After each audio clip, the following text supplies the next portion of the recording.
Operation get this money anyway. Stack it to the ceiling and we vacate. Grind it up, sack it up, sell it out. Yeah. I got a wide open cruising to this Janet Jackson. Deep conversations, never ending, never lasting. Dawson, smoking whip, full moon, got the insides lit. Baby, we riding in the clouds, sweetie, I can see everything. Watch them scratch and claw back from 27, nothing in these rat and pennies. Fuck them crackers, shoot the rats with pennies. She tried to go back and forth, couldn't match with my tennis. Put her on the belly, fuck the heavy hours by kidneys. It was all computer loving, dog, I never got a digit. She was nut hugging while I wrote raw papers cause they the thinnest. Mission complete, eye contact only, super strategic, all about the money. Let's damn that cookie GM3 it, yeah. On 95 windows crack, letting the wind blow. Real life rap, no game, this ain't Nintendo. This the Genesis Dreamcast, astral projection. Keep a pistol on my hip just for protection. Keep a pistol on my hip just for protection. This the Genesis Dreamcast, astral projection. Real life raps, no game, this ain't Nintendo. On 95 windows crack, letting the wind blow. Rose gold runs and gushments, coasting, consuming candy. Saturday night cartoon shit, elephant print all over my 85s. Kick back, put the car and drive, floating around giving game. Only if she can get me paid. Flash the lane in the flash, 06 the Wayne Wade. Perfect picture for my listeners, Thomas Kincaid. I'm a smooth operator in paradise. She wanna bet on me, then it's time to blow my paradise. Rub and shake them up a little bit, then roll them out. We look gorgeous together, girl, I ain't pulling out. Like fuck a plan B, if plan A is working. Master your mind if you wanna shine. Girl, fuck all that twerking, yeah. On 95 windows crack, letting the wind blow. Real life rap, no game, this ain't Nintendo. This the Genesis Dreamcast, that's a protection. Keep a pistol on my hip just for protection. Keep a pistol on my hip just for protection. This the Genesis Dreamcast, astral projection. Real life rap, no game, this ain't Nintendo. On 95 windows crack, letting the wind blow. On 95 windows crack, letting the wind blow. On 95 with that sack, letting the wind blow.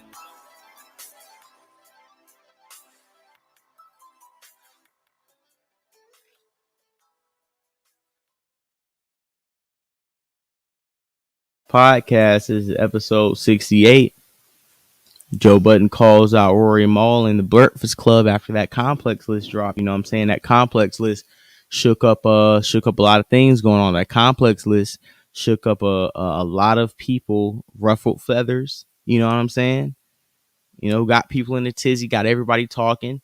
Me and J Doug did some content. We dropped an episode. What was that, Friday? Yeah, we went ahead and dropped a little segment Friday talking about it. You know, I feel like Joe Budden should be number one. DJ Envy had some choice comments to make. I want to find the DJ Envy comments. Okay, so I want to hear the DJ Envy and Charlamagne comments, and then we're going to play.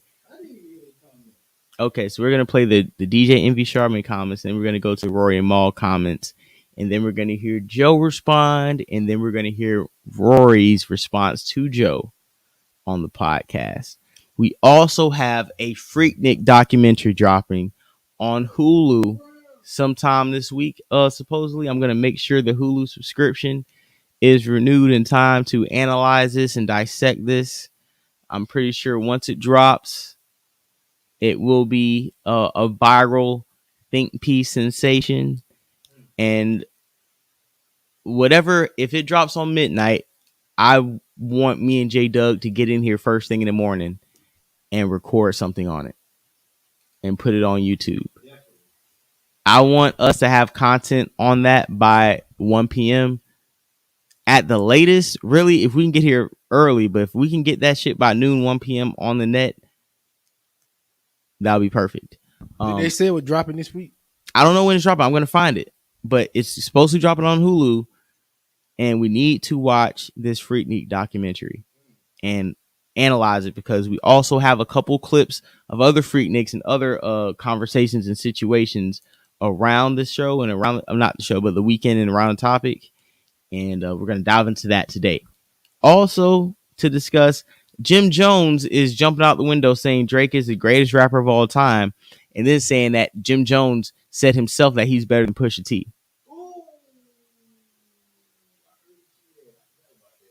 And hip hop Twitter has been in frenzy. You know, I'm in hip hop Twitter. You know, I'm not one of the 5-star journals hip hop Twitter, but I'm in hip hop Twitter. Niggas, they respect my opinion in there. So we're going to talk about Jim Jones, you know what I'm saying, with his hot takes. Also, Justin Jones, one of the Democrats, the GOP in Tennessee, is out here. Another Justin Pearson and Justin Jones, two Democratic. They DNC.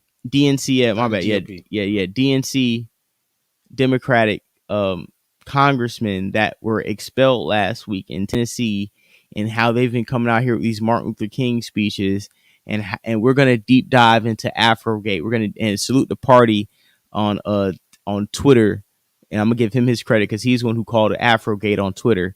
So I'm gonna give him his credit because that's gonna inspire that segment and that topic about Afrogate and these Tennessee politicians switching it up and looking like they are another handpicked shield for the next wave of Democratic politicians. I'll also not go back on Freaknik, but Auntie from Freaknik, we have her trying to drop her confession video before she hits the net. One of the police officers who was spreading butt cheeks on Freaknik, apparently and allegedly, he got his job reprimanded when those videos came out. We also have a Florida middle school teacher accused of organizing fights between students during class. No screaming, no yelling, no phones. That's going to be something. Also, a couple bonus clips. We do have Deion Sanders during his preacher era calling R. Kelly to the altar and preaching and praying for R. Kelly during his time around 2000, 2001, right? We also have, let me go back and look. We have Scarlip, salute to Shot 97, salute to New York Bronx Drill Music. We have Scarlip, who's, going viral this week, past 2 weeks, I want to say, with her new song. She's basically, to me, I like the song. It's a New York song, but, people saying she's Nigerian. They're saying this is the fall of New York hip hop. And I don't know what it is. I'm enjoying the song, but apparently nobody else is. Maybe I'm missing a point. But I want to talk about that topic too, because we have a big New York audience, and I always keep my eye on New York and see what's going on. And, I won't say I have my pulse on New York at all. I wouldn't even say that, but I do pay attention to New York enough to know like certain things coming out of there that piqued my interest. So I want to talk about, what's her name? Scarlett. Talk about her. Paul Pierce also explains why he got fired from ESPN. Remember Paul Pierce posted the stripper video, smoking a Zod, playing poker with the strippers. Every man's dream. Yep. And I don't understand why he got fired for doing the same thing we all do off the white man's clock. Back to Justin Jones thing, Tamika Mallory, Miss Cadillac, got a picture with Justin Jones already. She flew in to get the photo op. How these niggas get down. I was surprised my son with them stupid lips went right behind her. His flight probably got delayed. Justin Pearson, the guy with the afro, we're gonna dive deep into his past. We're gonna see how his policies for Black Americans and the people he represents. We're gonna have a really good discussion around him. And like I said before, R. Kelly. I know we were talking about R. Kelly, Deion Sanders. There's been some text released from some parents who were grooming their children to fall to the hands of R. Kelly. That's something we're gonna discuss. And the big topic today, and the number one topic that we have to get to, is, like I said before, my guy person I listen to Joe Budden and the Joe Budden podcast. Joe Budden being number one on the Complex Media's number one hip hop media, positions, figures, moguls in the game. Academics was number 2, Charlamagne was number 3, DJ Envy wasn't on the list, Rory and Mal were not on the list, but as obvious, Joe Budden was on the list. Joe Budden is number 1. And apparently people at the Breakfast Club had an issue with Joe being number one, and we're gonna have wall to wall coverage on this topic. Go ahead, hit the Cash App, hit the Super Chat. Florida Boy J904 at the Cash App. Go ahead and send donation. You know what I'm saying? I want to get a large fry, maybe a double cheeseburger after the show. We've been fasting. It is Ramadan. We've been drinking water, but DJ. So let me relax on that. Anyways, J Doug, he has a clip ready. Let's run it, man. Let's go.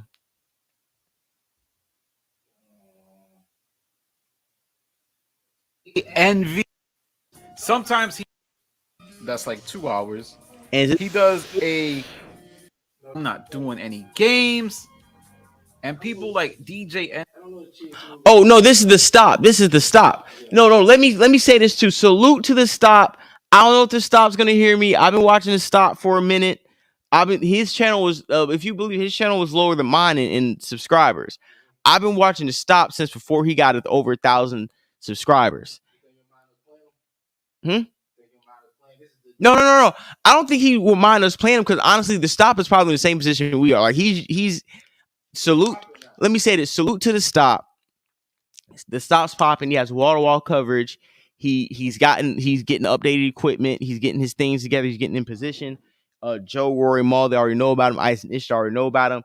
He covers a lot of the podcasting industry. He's kind of what academics is to hip hop. The stop is to the podcasting space. So I don't think the stop is going to mind us playing this. If anything, I'm playing this to give homage to the stop, salute the stop, let them know that I got my eyes on them. You know, I come from the Starport. You know, we all kind of, you know what I'm saying, are in the same type of ecosystem. And I'm never hesitant to give people props for they deserve it. So salute to the stop. We're gonna go ahead and play this audio that he has. Let's be honest. What's bigger than the Breakfast Club? The fact that Charlotte owns a podcast network with a bunch of successful podcasts. Complex list is BS. Let's be honest. I do believe Joe Budden deserves it. However, DJ Envy got angry, got upset, went on his Instagram, threw a hissy fit, and said, y'all do know that complex list is BS. Let's be honest. What's bigger than the Breakfast Club? Or the fact that Charlotte owns a podcast network with a bunch of successful podcasts? His late night show and the fact that he is the go-to guy for every other show. I guess these lists are like, I can't say that word. Everybody has one. Well, I gotta say, is DJ Envy mad he's not on the list? Is that his issue? Angela Yee is on the list. Charlemagne is on the list at number 3. And he's nowhere to be found. And I'm gonna keep it real with you, man. DJ Envy, he's a glorified B-Mike to me. Granted, he's great at spinning records. He has a nice voice. But I think you could have had any DJ up there and the Breakfast Club would have been fine. Let me know in the comments if you think I'm bugging. I don't think I'm.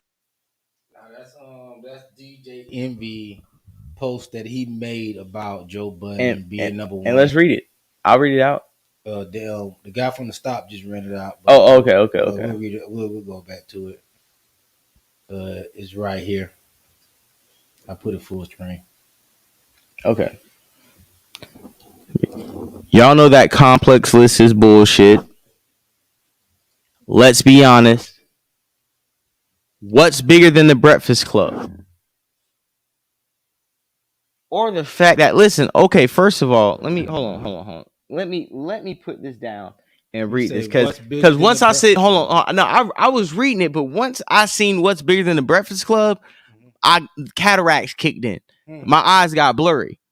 What's bigger than the Breakfast Club, or the fact that Charlotte owns a podcast company with a bunch of successful podcasters, his late night show, and the fact that he's the go-to guy in every other show? I guess these lists are assholes. Everybody has one. Okay, so first of all, let's address this. Let's be honest. What's bigger than the Breakfast Club? Everything's bigger than the Breakfast Club. $1 Million of the Game is bigger than the Breakfast Club. Vlad is bigger than the Breakfast Club. Art of Dialogue is bigger than the Breakfast Club.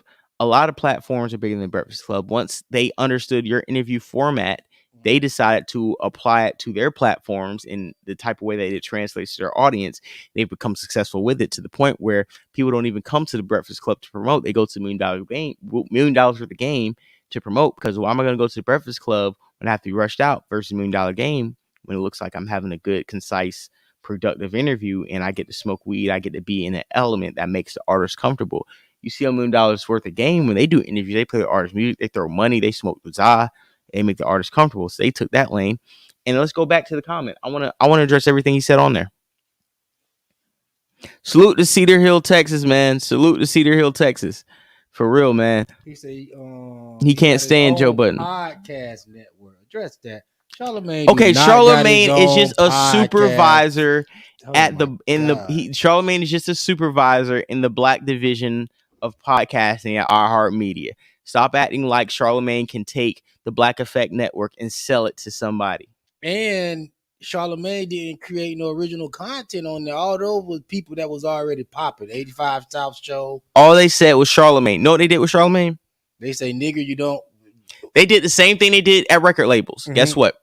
Okay. We signed you to Atlantic. Yes. And now you're about to have Charlamagne Records. Mm-hmm. And now I'm going to give you a budget to sign all your little friends to album and record deals. Mm-hmm. But at the end of the day, you can't take Charlamagne Records from Atlantic and sell it to Universal, or you can't take it to sell it to Capitol because we signed you. And let me ask you this. Where is Charlamagne Black Effect? Where is Charlamagne Black Effect app? We have to go listen to the Black Effect on Apple. We have to go listen to the Black Effect on iHeart, Spotify, and even his show.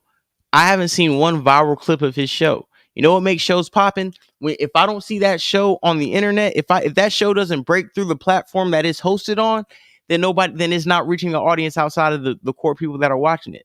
But those people that you name, Art of Dialogue and all of them, I don't think they're bigger than the Breakfast Club as far as mainstream media. No, me neither. But what I'm saying is, as far as like the culture, they took away what the Breakfast Club had a monopoly on. Of course, yeah. To the point where nobody is looking for the hot Breakfast Club interview. They're looking for the hottest interviews come from Vlad and the Art of Dialogue. They don't come from the Breakfast Club anymore. Mm-mm. Or if Adam gets somebody, or if somebody else gets somebody. It's a lot of other people who get these interviews that they don't get anymore, or that people aren't checking for because that same person went to Gilly. You know what I'm saying? $1 million worth of game. Vlad, Art of Dialogue, they got all the hot podcasts. They got all the hot interviews. Mm-hmm. It is what it is. So they're not the hottest anymore. No, we're watching you on YouTube, but as far as radio, y'all aren't popping on the radio for real. But they never was popping on the radio. Exactly. As far as I'm concerned. So according to New York people, La Mega is blowing them out. Steve Harvey was always blowing them out. I would definitely listen to Steve Harvey. The Tom Joyner morning shows blowing them out. I would listen to Steve Harvey anytime. So the Breakfast Club, honestly, the Breakfast Club lost their steam around 2018, 2019, around that time before they lost their steam before the pandemic. It's only a matter of time. For Angela Yee left that, when she left. So I think Angela Yee leaving the show helped the show. No, she did. But what I'm saying is it was going down before she left. And I'll say this too. The reason why Angela Yee was 14 on that list, because no matter if you think you listen to Angela Yee's what's it called? The lip service show or whatever platform she has or not, she still has a platform where she gets her opinions off on the culture. So she deserves to be on the list, on top of the fact that she was doing hip hop journalism and work with Wu-Tang before the Breakfast Club. She deserves to be on the list as far as being a point of opinion for hip hop, right? DJ Envy is not known at all for being a voice or being a commentator or an opinionated person on hip hop. So why is he acting like he should be on this list just because he has proximity to Charlamagne or Angela Yee or even the Breakfast Club in general? In defense of DJ Envy, though, he didn't say he wanted to be on the list. He said Charlamagne should have been number one. He never said he should have been on the list. Hey, but he should know this. Charlamagne don't own nothing.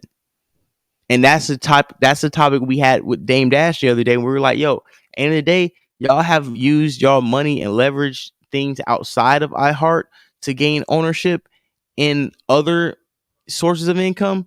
But when it comes to iHeart Breakfast Club, what you're known for, you don't own any of that. So at the end of the day, I got to put you behind the academics.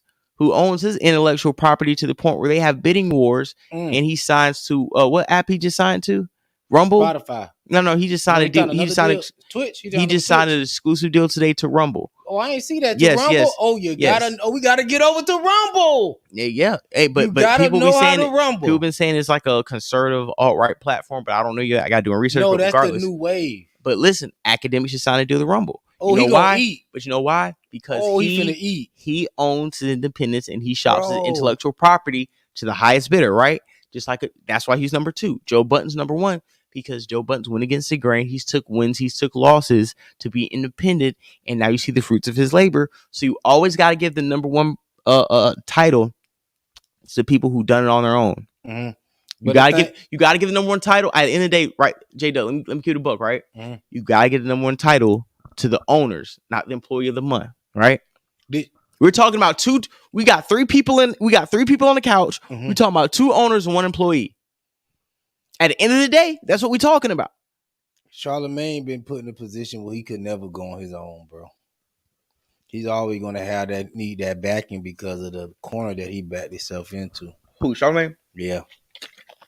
I think if he wouldn't have that little scandal, I think he would have went on his own and did his own thing. Yeah, but that shit. I think that shit clipped his wings. Yep, that shit clipped his wings heavy. That shit clipped his wings. Yeah, because HBO ain't never gave him that bag again. Even that, he got the bag probably from Comedy Central, and he get protection from all those people. But like you say, he got to keep himself as a piece on the chessboard. He can never jump off that chessboard of what the white man playing. And yeah, go ahead. Somebody left a comment. USN Combat Jack was number 1. Cypher Sound and Rosenberg was number 2, and then Joe started right around that time. Tatstone started.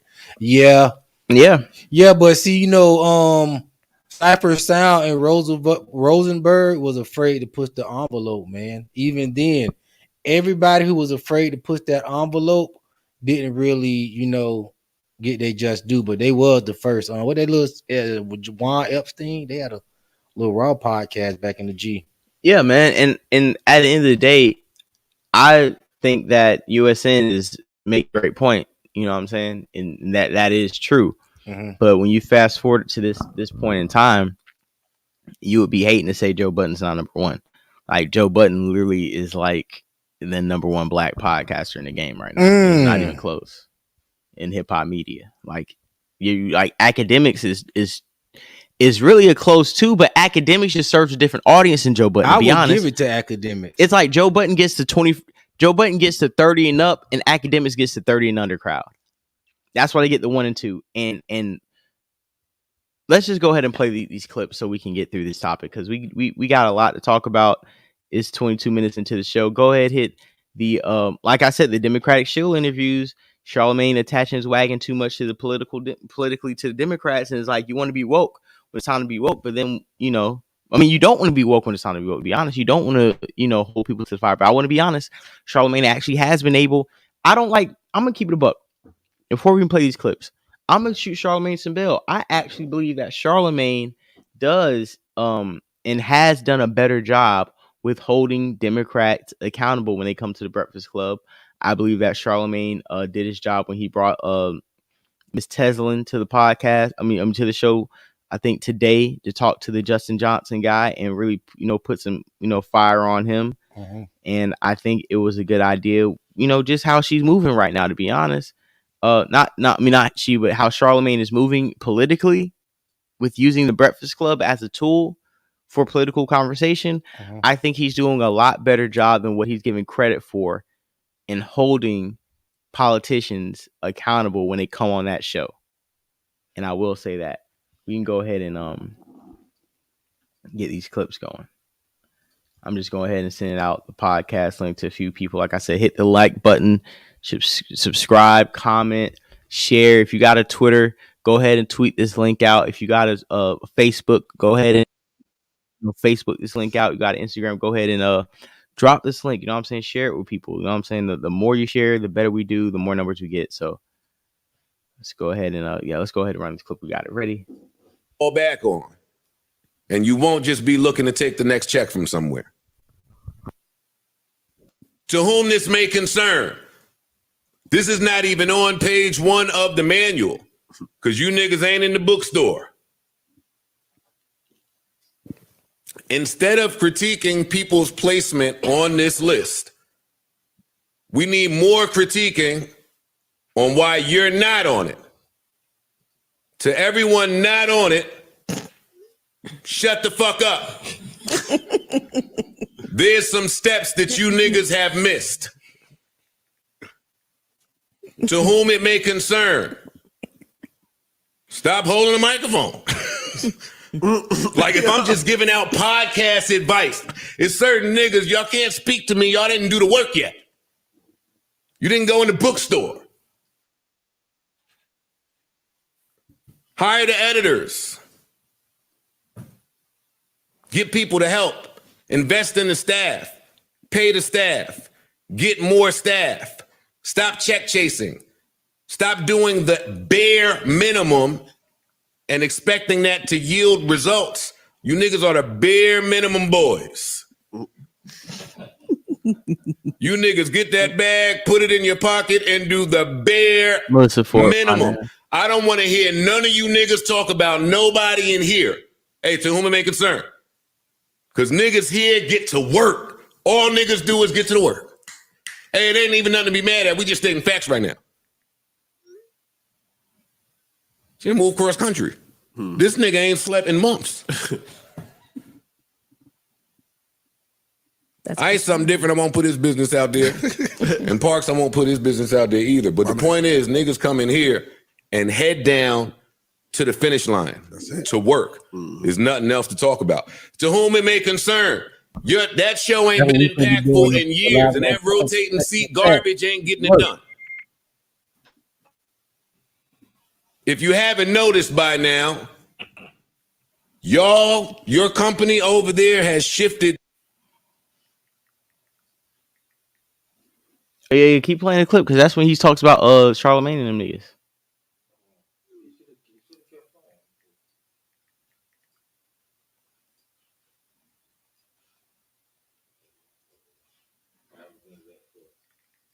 All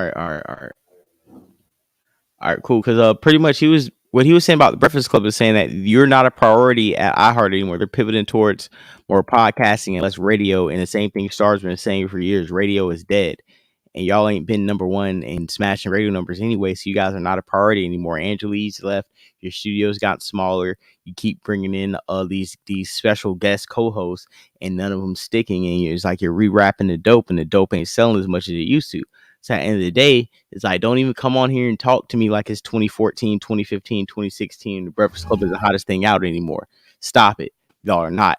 And it's only a matter of time till your show falls off. You guys got to find new jobs. And they're putting the Breakfast Club and signing a Viacom deal to syndicate the Breakfast Club on BET. And I think VH1 now is really the last leg for the platform. And if this doesn't work and generate some type of revenue or numbers, then they're going to pull the plug on the Breakfast Club, the show, the network, the radio, and everything pretty much once the contract's in. Nobody's going to get renewed and re-signed. How do you not having any ownership of the Breakfast? I think much like is it as I the like million to sell it, they would be like, we're just as good as the Breakfast. Check out the Breakfast Club, Danny. They keep talking. Rory's talking. God's honest truth. Long story short, that's what he said in the Breakfast Club clip. Okay, and we played the Joe clip, and you want to play the Rory Mall clip? Well, yeah, we got the Rory Mall clip. Okay. But the Breakfast Club, I feel like they still impactful just because they got such a bag behind them, bro. You can't stop a bag. But yeah, fuck a bag, bro. It's a lot of niggas with a bag behind them that do trash, that put out trash. Like, just because you got a bag and you got a name doesn't mean like you're only great when you're in the act of greatness. That's how I feel. Here go Rory and Ma. I know they said something corny. Because I know there's a lot of people that are here just for the applause. Let's dead the narratives that were happening this weekend. I'm not even talking about them over there, just the narratives that exist. Outside of maybe 2 or 3 jokes since we put our a response video out 2 years ago, I have not said a fucking word. Matter of fact, if anything, I've been objective and complimentary in a lot of places. And if you look at that clip, I even said you deserve to be on that fucking list. Oh, and by the way, I'm talking to Joe. I don't do this who we made concern bullshit and subs. You're fucking 45. Talk to people. Don't bleep my name anymore on the podcast. Shut the fuck up. I told you the last time I saw you, leave me alone. And I have not said a fucking word. I've been nothing but kind, polite. Anytime someone brings you up publicly, I don't say bad words. Stop talking about me. That was the end of the clip, right? Yeah, I like how he's playing the victim now. Please stop talking about me. I only mentioned you 2-3 times. Stop. You're 45. I'm not going to do the by who this may concern. I'm going to be mature and say, Joe, leave me out your mouth.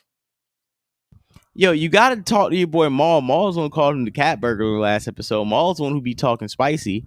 Okay? Why do y'all hold microphones?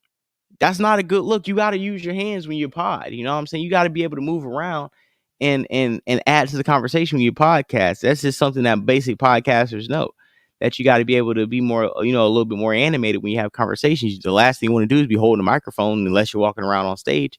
Number 2, Rory, Maul, you should have been doing content. You should have been doing skits. It's a lot that you guys left on the table as quote unquote content creators, trying to be too cool, take the high road, not addressing certain people, not chasing the clout, but want to be in the same space as the people who dedicate their lives to the bullshit. Like you, Rory and Maul, when he called y'all bare minimum boys, y'all got that little deal. And from what I'm hearing, you guys are not consistent with the Patreon. You guys just start doing little BS skits. You guys aren't really producing and giving the listeners a quality pod. I heard your tour did good, so I'm gonna give you some props. The tour did good, but at the end of the day, the things that Joe Budden is saying, he has a good point on. And honestly, to keep it a buck, y'all did, to me, in my eyes, when I say y'all fumbled y'all bag, y'all may have got money, but I don't think you guys wanted to put forth the work that Joe is willing and asking for you guys to put forth in order for you. Rory Maul to maximize their potential and leverage with the Joe Budden podcast. They refused to do so, left Joe, did a half-ass effort to be like, hey, Joe, look what we can do without you. And it's not panning out. Nobody's watching the platform. The show's going down. The views are going down. And Joe's number 1. You guys were on the list. I think you guys not making the list over people like Charlemagne's protege with 64,000 subscribers, or not subscribers, 64,000 Instagram followers, and no platform made the list over Rory and Maul. Jinx made the list over Rory and Maul. That's why I say Rory and Maul should have made the list. No, Rory and Maul should blame themselves for them not to be undeniably qualified to make the list. If those bums made the list that they saying made the Rory list, and Maul, way more but qualified. it's like this. Rory and Maul only would have made, if Rory and Maul would have made the list, it would have been a bigger argument that y'all only made the list off of the heels of being associated with Joe Budden more than your own merit. Ooh, nah, I wouldn't say that, because they did put in the work on the podcast. Now, people like they podcast after they leave Joe, which they seem not to. We're not gonna contribute that to Joe. We're gonna contribute that to them. So if somebody people would have been fucking with them, dude, I gotta contribute that. If Maul, to me, it's like this, bro. If Maul, like I said before, if he wanted to do a Rock Nation Rockefeller podcast, get Griselda, get some of them street niggas, get a real a real hip hop bag, Maul should have did that, and he didn't. So I don't want to hear it. If Rory wanted to get into a real industry bag, like the thing that pisses me off, and me, you had a conversation earlier about if, how we see how our numbers are growing and how we're growing as a platform. And I was saying earlier, I'm like, you know what? If a lot of people would just listen to me about how they do their own shit, it'll probably be a lot bigger, right? That applies to Rory and Maul. Not only me, but a lot of the fans say, like we said, you leave a lot of content and work on the table. If you guys would have your own, like I said, the Rockefeller podcast, the industry podcast, this and that, really hone in on the audience that you guys have already curated and double down on what people ask you guys to do, they would have been on that list. They would have been bigger than what they are. But they want to be too cool for school. They want to be half-assed. They want to deliver a podcast and don't want to go at people or when we have certain topics, it's always thoughts and prayers, or I have an industry connection, so I'm not really going to give it up how I really think I should give it up. And it's just the same issue we had with them when they were on the Joe Budden podcast. Before they left the Joe Budden podcast, the fans know who are tapped in. That show was suffering for a good 8 months before they even broke up. 8 months, a year before they even broke up, around the Spotify deal. And they kind of started suffering because, and Joe kept saying, he had a little joke like, I'm trying to take the pod to the next level. Rory, to be honest, Rory never wanted to leave Joe Budden podcast. Rory was the one who wanted to come back. But at the same time, Rory was having beef with Act. Rory was doing too much. And like Joe said, he was becoming a liability. Maul, instead of just staying down with the nigga who got you here, like Joe, right? You let the white man brainwash you and manipulate you into thinking that it's y'all against Joe. And now you got tricked out your bag for siding with Rory when you should have sided with your day one Joe Budden. Because at the end of the day, whatever Joe tell you, that's your nigga. At the end of the day, like me and J-Dub, we homies. If I'm getting 6-7 figures and J-Dub been here the whole time, if we have a heated discussion, you know you taken care of. A discussion is a discussion. Your check is clearing. So we may have a disagreement and come back to the table. But at the end of the day, if we're changing each other's lives, and I made sure in the contracts your money with cat burglar, all the other bullshit, bro. Maul, Maul, you stole my laundry detergent. This is past podcasting. You should just be over here off principle. You see what I'm saying? Yeah, I think Maul I feel like Maul fucked himself to do more work because you had an easy salute to Anthony. You had an easy seat and you fucked that up. I don't know how you fucked that up. That whole thing was just, it is what it is. At this point, I don't think it could be fixed. I do feel like they should have made the list.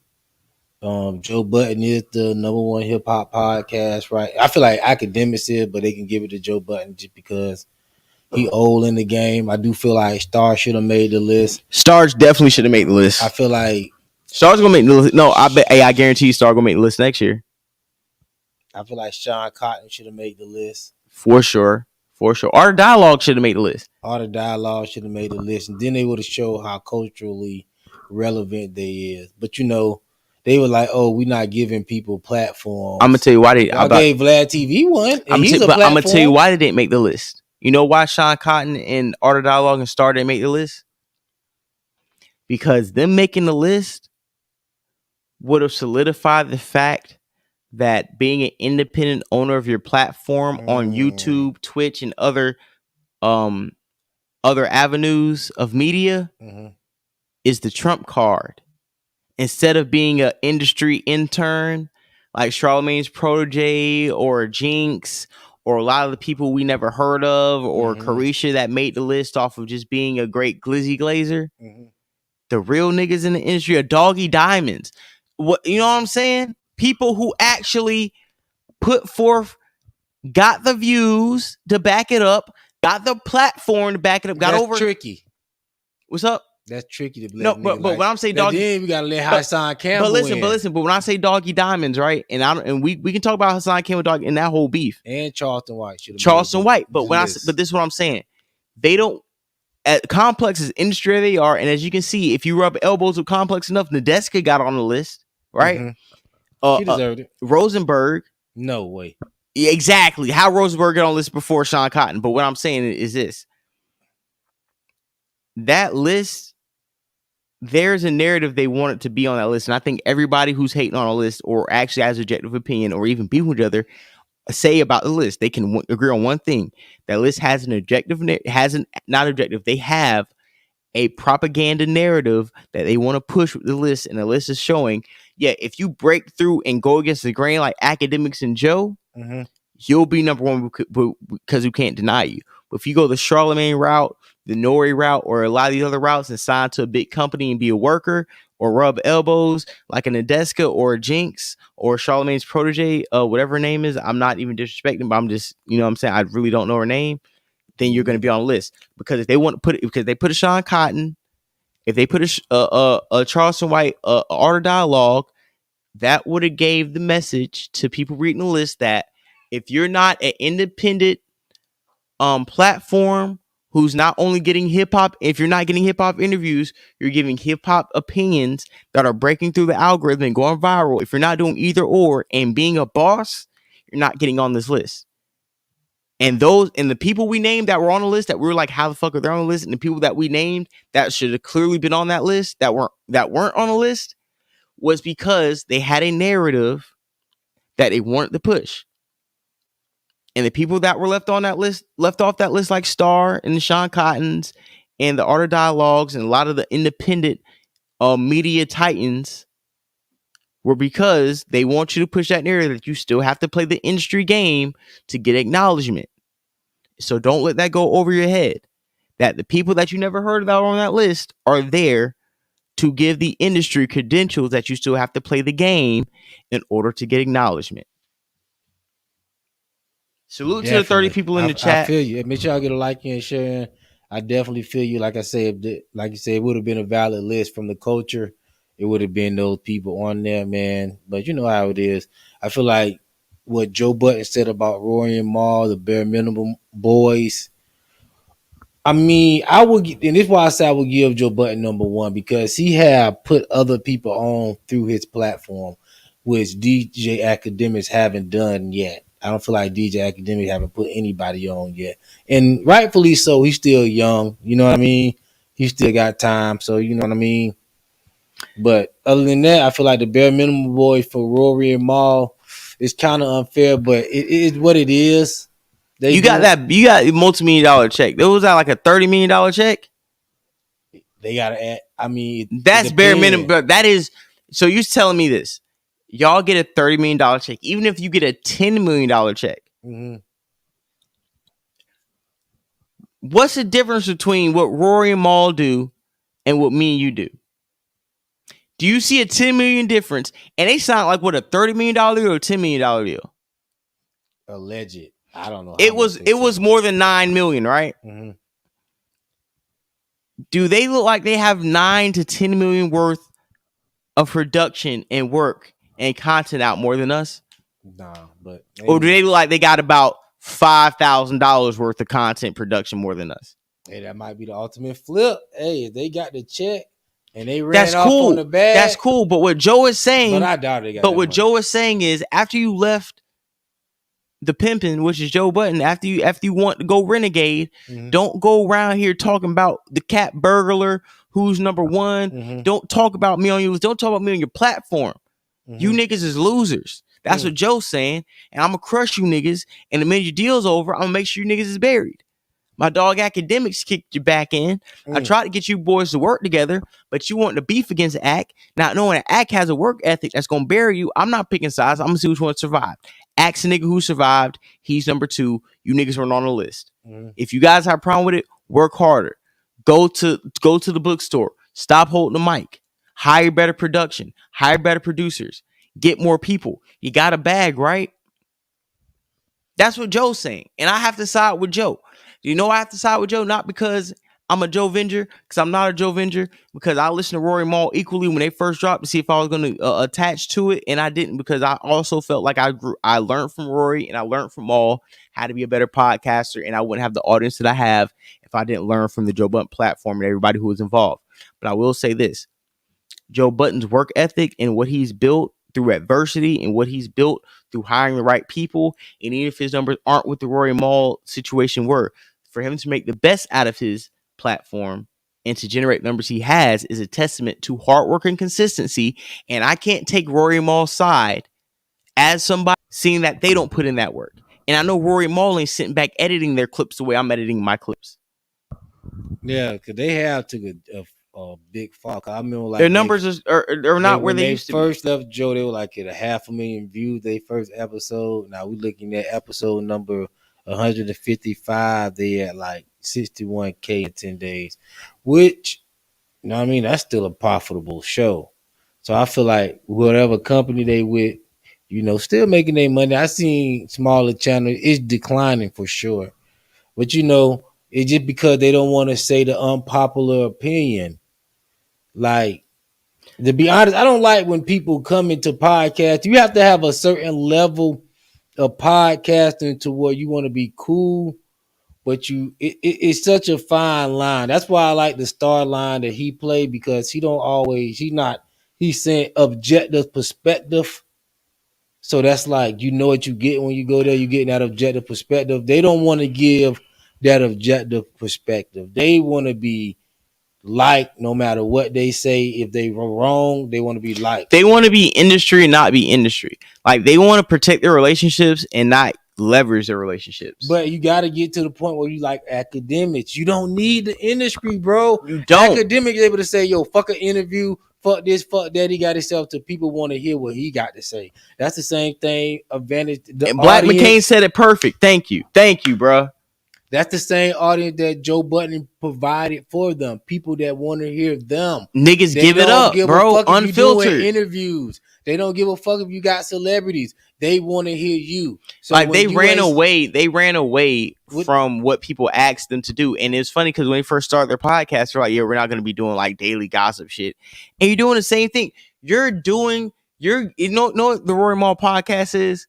It's their opinions on the Joe Budden podcast topics without being on Joe Budden podcast. No, but even if they would go at Joe Budden hard body, like, yo, we don't give a fuck. They would get more views. They gonna kill the views. Expose his business. If they stay on Joe Budden bumper, bro, they gonna make so much money. That's what I'm saying. Y'all can do what Taharka Bay and Bucci Bear he would do the paid. guy do you know what I'm saying? But they do it to Reek. Thank you. Would do that, Y'all could have made your whole channel Joe Budden hater channel, bro, and could have brought that nigga down years ago. That's a $250,000 a year.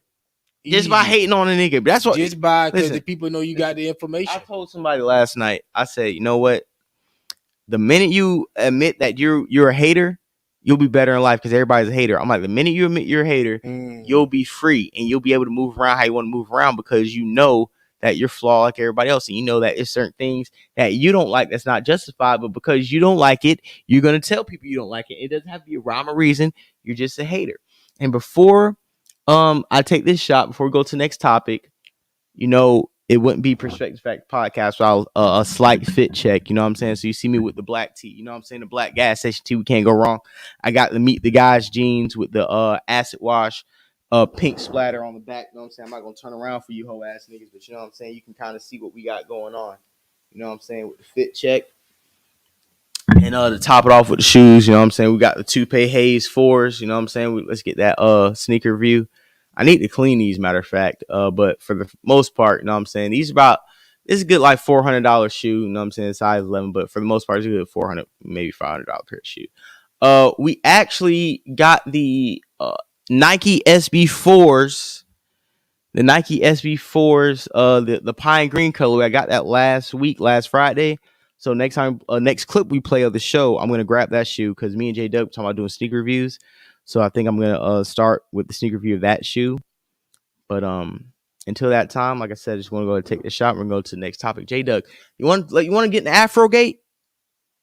Matter of fact, we're gonna get in Afrogate, and before we get in Afrogate, I'm gonna go back, and I know we already got in our podcast chat, but I'm gonna find the specific clips that I want you to play, because I want this to be in the timeline. After you go through Afrogate, I want to go to the Freaknik situation.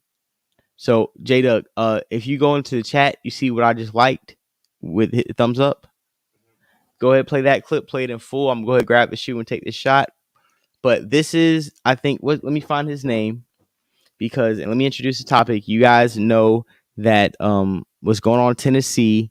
Justin Jones, one of the Democratic that the GOP is trying to that they expelled from state legislator to protesting gun violence, and called his colleagues out on the floor. You had Justin Pearson doing some type of slave hymn prayer on the Congress floor, and these two gentlemen, one with the fro and one with a pimp named Slipback Relaxer, have now become the new faces of the young black galvanization of politics. And me being a hating ass Negro, on top of the fact of a conscious Negro, we're going to go ahead and keep the situation, watch, listen, and see what's going on, and dive into a couple of these guys' past and see if are they legit. Are they Democratic shields? And should we trust them in the black community?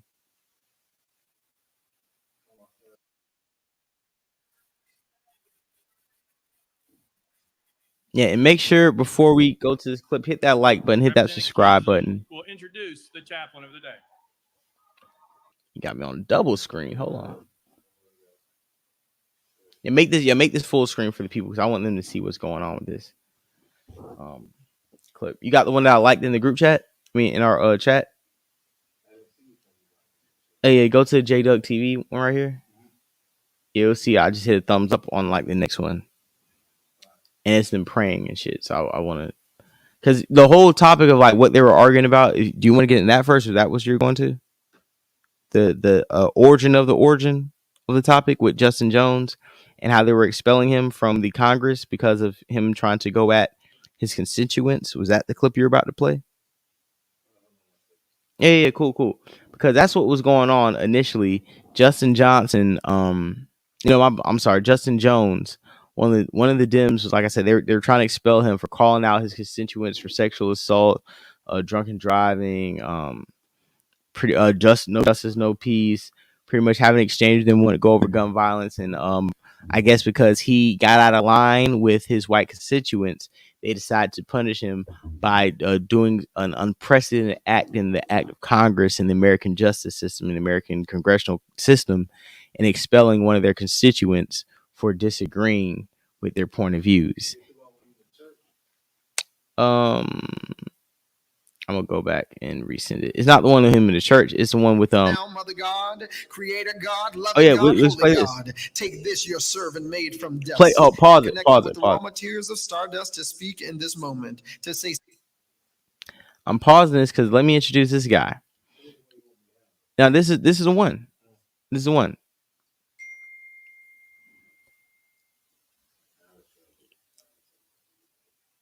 Oh, you seen this one I like? Okay, cool. Okay, but we can play both because it's gonna segue, and this is the importance of it because I want you guys to see the image and the symbolism and the charm and disarming and the emotional triggering that they're doing right now in Tennessee with these black politicians. So let's go ahead and play this clip and make it full screen so we can see him in the church, in the pulpit, having this sermon. Let him, the Lord, use him as a vessel. Let's go. Here we go. Something that brings forward the word you placed into my heart. I accept my unworthiness for such a task as bold as this, and I seek your guidance as you use me and speak through me. To the ancestor preachers who made sermons from hymns, moans, and groans, and spirituals from the bondage of slavery, speak now through this your descendant. To the black women locked out, being abused, tormented, raped, eradicated, and yet born a new and distant future in this country into a young colored boy named me. I name you now, my great-grandmother Anna Ruth, my great-grandmother Flossie, my great-grandmother Everline, my great-grandmother Lavinia, my grandmother Pearson, my grandmother Gwen, my own mother Kimberly, to the preachers who preached before me, and will now to my own daddy Jason, my Paul, my granddaddy, my uncle, and my auntie before me, to you, loving God. Father, mother, sister, brother, sibling, and friend, preach. If it is my voice, I promise I'll lose it for you. If it's my hands, I'll clap them for you. If it's my feet, let them jump, praise.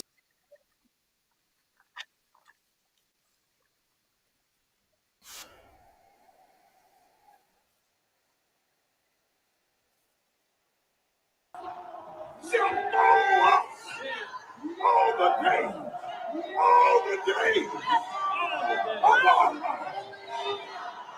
Hallelujah. Still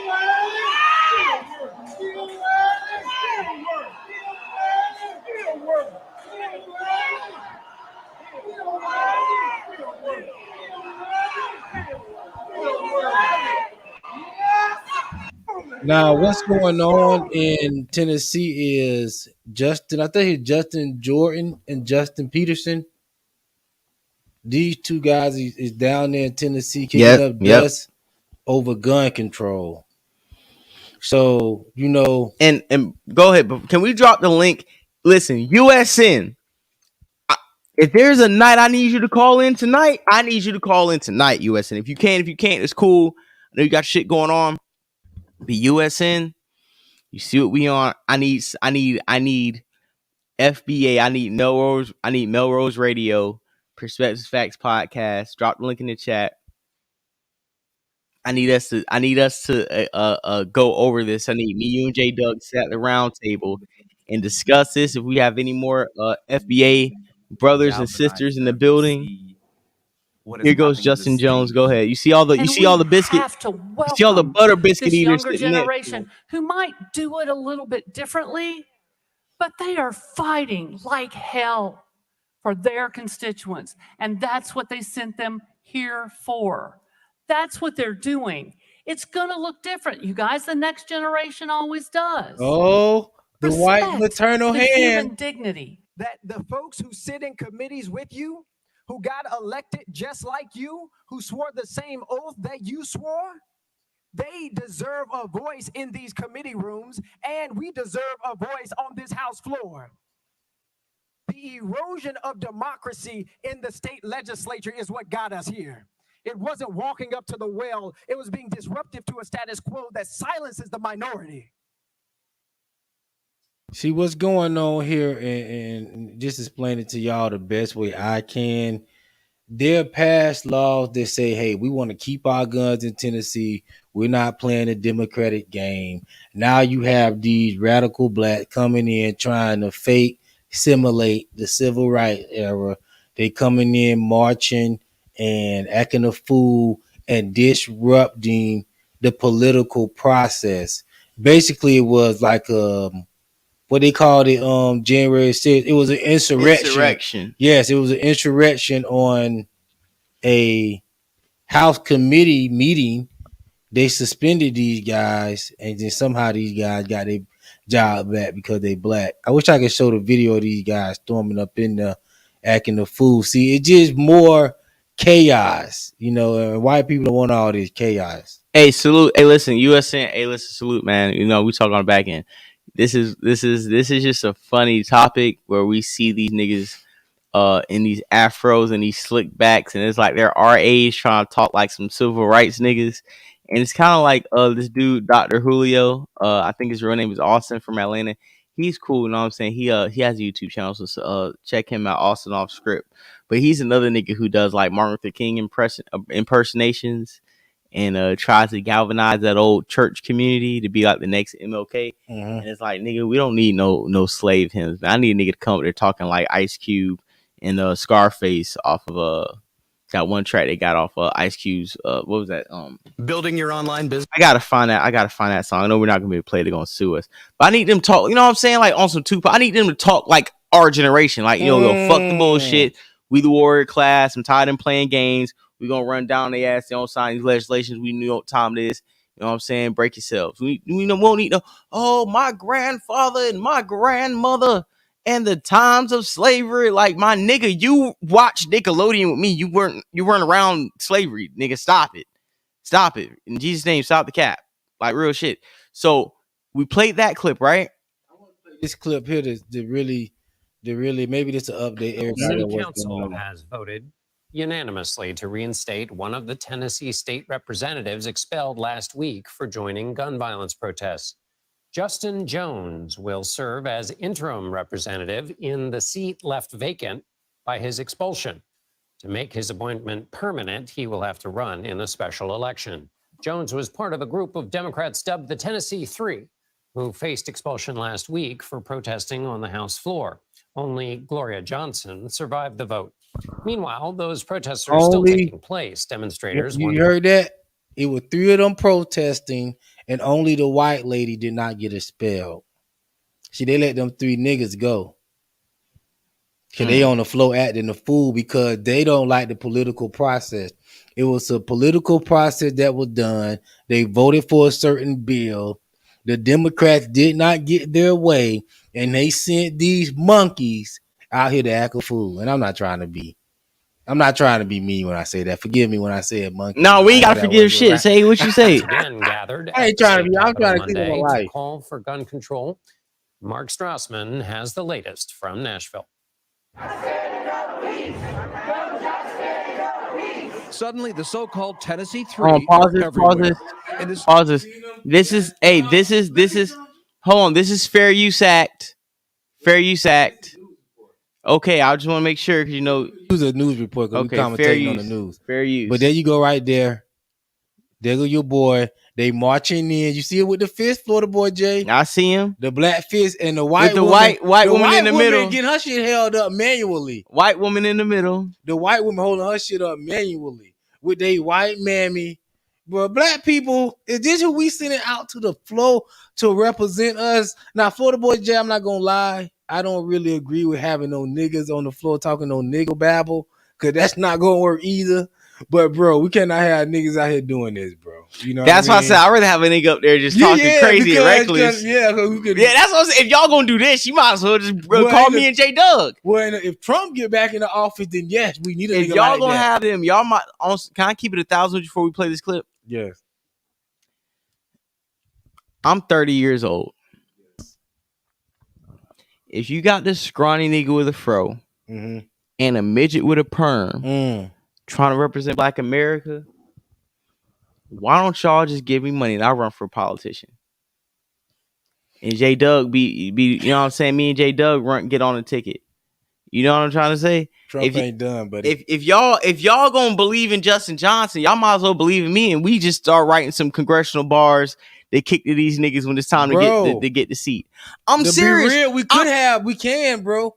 I'm dead serious. If I'm gonna keep it a buck, I'm 30 years old. You could do it. If you gonna have this scrawny nigga with an afro talking about his ancestors and his grandma, and nigga in an all white silk suit with a pimp named Slickback Cat Williams perm, Money Mike impersonation, some fake Asian, a fake Asian man, and a white lady in the middle. Come on, you man. might as well listen. Black America might as well put the future of our race in the hands of a nigga like me.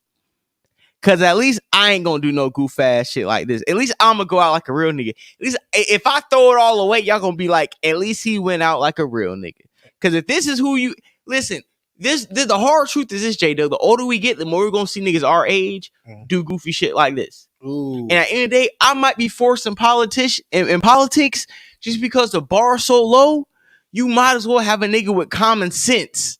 Because at this point, it's not about a meritocracy. It's not about education and how intellectual you are. It's about how much slavery speech you can regurgitate, bro. So if that's what it is, I guarantee you give me a platform in the middle of Congress and no speech, and I'll be able to galvanize the youth in the warrior class and the needle pushers way quicker than these niggas in these silk suits and this afro and the perm. And before I continue, we're gonna go ahead and also play the one clip. I'm gonna highlight that one too. On the Breakfast Club? No, not a Breakfast Club. Of him talking before his handlers got indoctrinated with him, and before he was brainwashed and it got this little media training. I'm gonna highlight the clip and I'm gonna show you J Doug, because he didn't used to the guy with the fro who was preaching. You remember him? Mm-hmm. He wasn't talking like this. And J Doug, just to let you know, that clip is before. I did get that on time. And I want to say, let me say this about the fake Asian. These people right here, this is the softest protest I ever seen. You got the white men, nobody didn't get sprayed with no water hose. Oh God, nobody got beat with a baton. I was saying the same thing. And while J Doug's bringing it up, I want to let you guys see this shoe. Obviously, niggas saying this sneaker of the year. Some people had the threes that I showed a couple weeks ago, sneaker of the year, but they're saying this is so far. I don't know if I agree, but I picked them up anyways. This is the Nike SB Pine Green Air Jordan 4 that dropped in sneaker shops March 17th and dropped on the Nike sneaker app March 21st. I went ahead and paid resale for it because I not cool any sneaker shops, nor did I hit on the Nike resale app. But thank God that you guys send me cash apps and super chats. I was able to take a little bit of money and put towards the sneaker purchase. You see the gum bottom for the skateboarders. The way the shoe model is built, it is built the closest to an original 1989 Air Jordan 4 that you're. How can we represent all voices in a conversation? Well, let me put the shoe down because we have more important topics to get to besides the latest drip. We're going to be doing sneaker sneaker reviews, sneaker commentary. I just want guys to let you show that, you know what I'm saying, we're already getting into it. But before we do this, don't hate Black McBain. Black McBain, eat your heart this is out, nigga. This is what they said, the shoe of the year, and I have to invest in content. This is investing in content.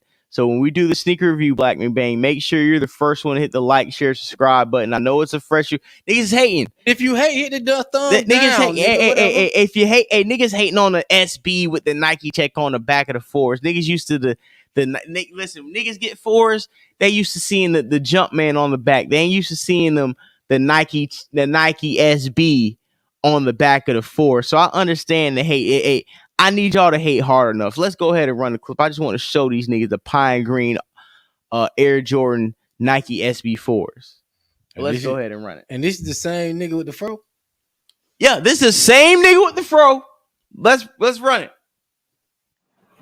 Hey everybody, I'm Justin J. Pearson, and I'm running for president of BSG. There are a few reasons that we're running this campaign this year. One has to do with representation. How can we represent all voices in a conversation? I wanted to do this by partnering with organizations from the Budden Democrats to the Budden Republicans. I want to bring together different voices, dissenting voices, voices that may be more liberal or more conservative, in order that we can reach a point of sort of the radical middle where conversation and dialogue happens and growth happens. Right now, we have tensions on our campus that can only be resolved by understanding one another. And creating those forums and those spaces will be a part of the legacy I hope to lead as the BSG president. BSG must also work better as a liaison between students and administration, not working for administration, but bringing the concerns, the values, and the beliefs of students by listening and engaging with the student body to administration, not for administration. Next, we really want to work on safety and security. This year has shown us the challenges we have on our campus and in the Brunswick community. So I want to make sure that we're working with BPD to build in security to make our campus a safer place for all students. And that includes working with people like Benji Douglas to make sure that we're working on sexual assault prevention here on our campus. There are many issues that we can work together to solve. And that includes working on institutionally environmental issues. That includes building better connections with residential life, of which I'm a part. But I can't do this alone. And we can't win this election without you going out and voting. So join the People's Pearson campaign and let's chart ourselves to a better future. Thank you. Well, now, and that was, you guys are thinking, like, who is that nigga with the low cut? What does he have to do with this? Now, play the clip. The same man we're about to play is the same man that had the low cut. And after we play that clip, I want to ask you in the live chat, would you trust a nigga like this? This is Afrogate. Salute the party on Twitter. The big homie for inspiring this title of this segment. Surely goodness and mercy shall follow us. Shall follow us. It's the same nigga with the fro. All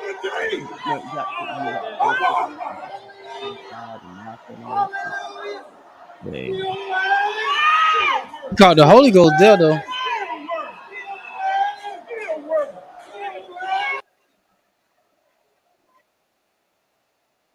The reason why this is sad to me, and the reason why this offends me, is because I feel like his handlers are like, all you gotta do is pander and placate to the black church, and you'll skyrocket out of here.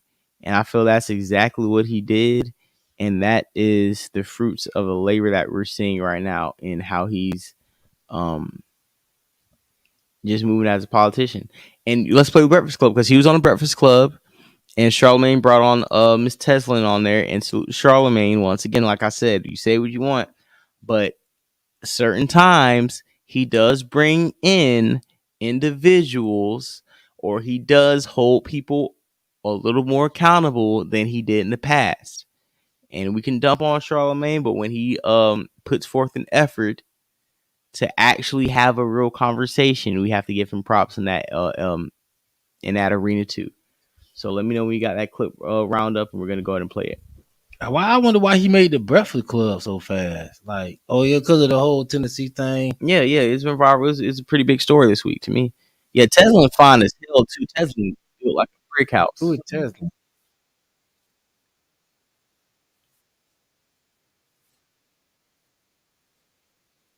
Too on the ground in the Capitol I on didn't this hear issue. her call nobody out. She did.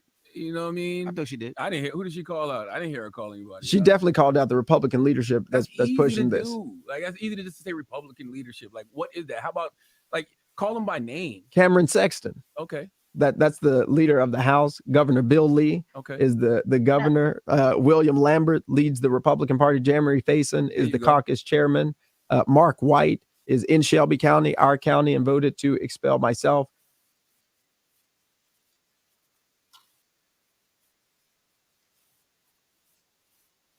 Majority Black district. So although, I appreciate the, for everybody, and, I know Representative Jones was singing. I saw him singing "We Shall Overcome" with the white folks, but I didn't like that. I'm just gonna tell you, I didn't like that. But so I get the about everybody, and one of the things that Charlamagne and I, we talk about this all the time.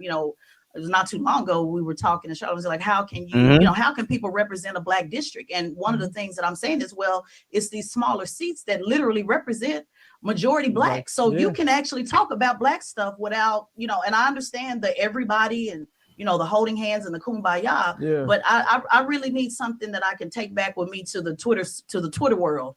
Tell me about your Black policy, not about everybody and help everybody. You represent 60% Black. Tell me how your gun reform or whatever policy you're working on. Do you support reparations? Some people said you didn't, and then others said you did. Like, give us a quick rundown specifically on Black people that you represent in your district. Yeah, I am 100% pro-Black, and here's the reality that we got to talk about. When you do for Black folk, everybody does benefit. Yeah, we know, but I'm gonna ask you about the Black policy. So I got you. Want to know about your policy? My policies, exactly. Like, when you think about reparations, I'm 100% for reparations. I have been for a very long time. For cash, for credit, for check, for credit card, for trust fund, and I was on Bev Johnson. Now listen.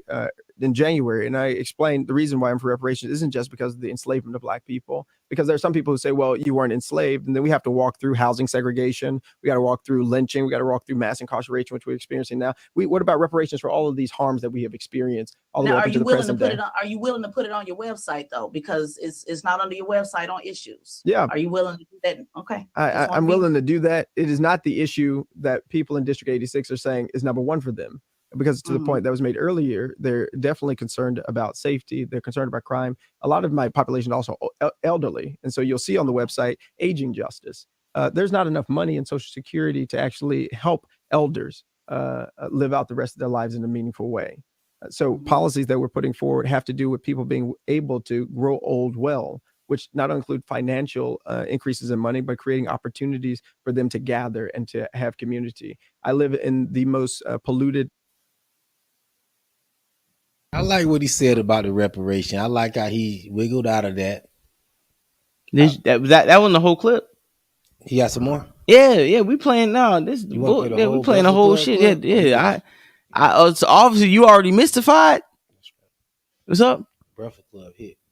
One of the most polluted districts in the state, and so God rest their souls. Both my grandmothers have died of cancer. My grandmother Pearson, grandmother Gwen, and it was due to environmental racism, which disproportionately hurt Black people and poor people. So both my grandmothers lived in a community, this community I live in now, where there are 17 toxic release inventory facilities that are polluting our air, water, and our soil. And so the Black policy that I have, as you articulated it so well, is finding where there are the injustices in environment and education, dealing with gun violence, and everything that we can do, putting the resources toward them, because it's indeed the majority of my district that's being impacted, but the effects of it continue to be on everybody. And what is important to note here is that for us to seek and to be a part of liberation, and this is really important, the people who do have the resources also have a responsibility. And so when I talk about white people's engagement and involvement, it is not to say I'm just concerned about what they think or what they feel. It's because I believe white people and people of privilege and power have a responsibility of choosing a social location with the people who are being marginalized, because they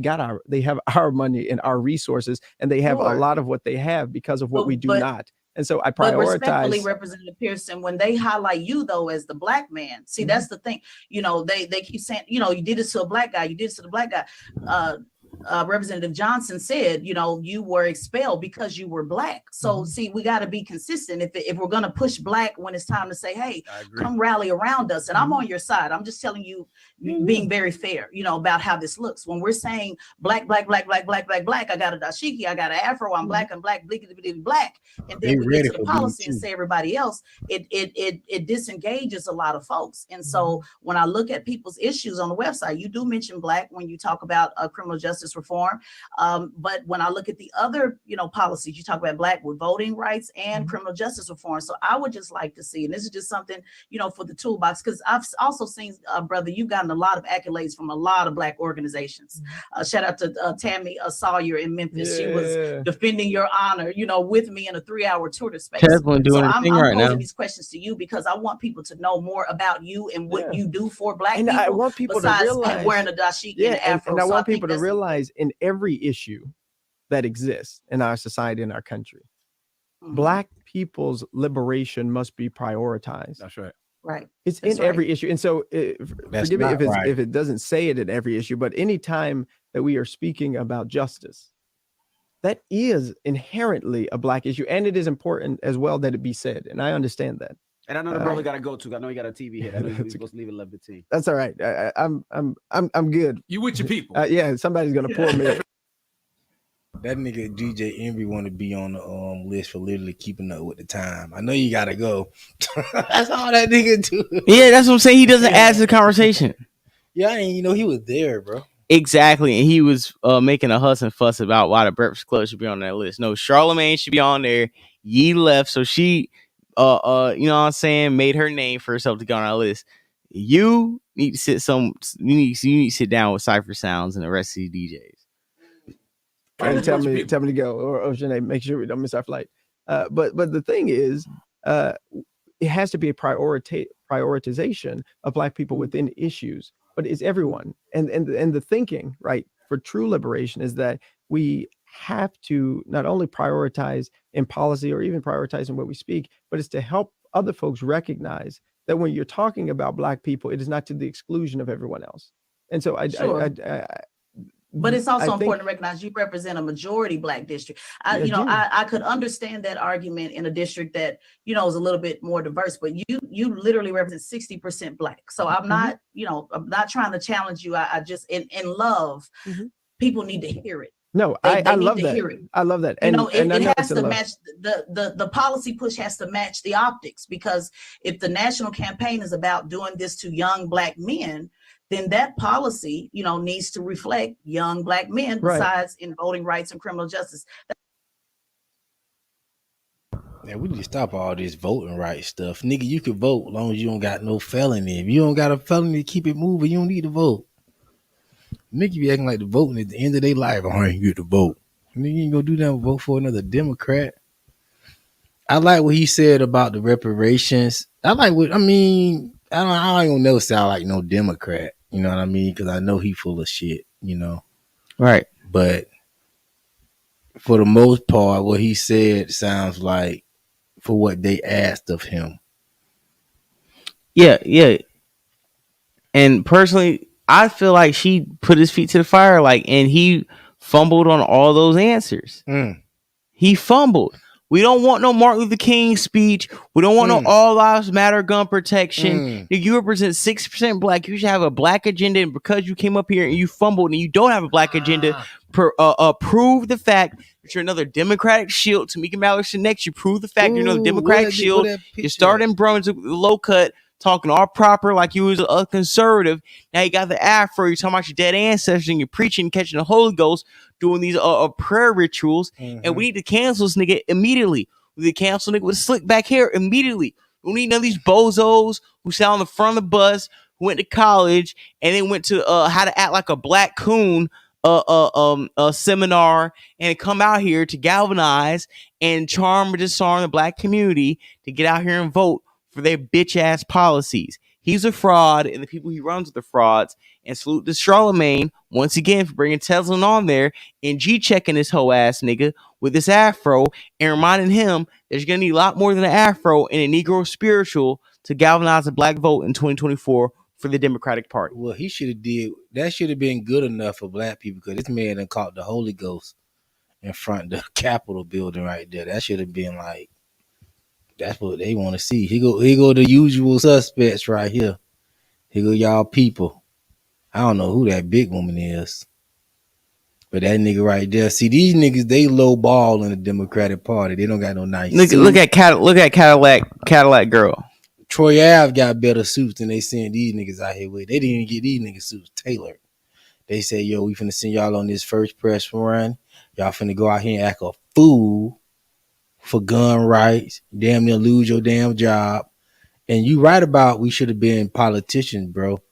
Because some of these little legislators and lawmakers, they get about 50 grand just sitting on there.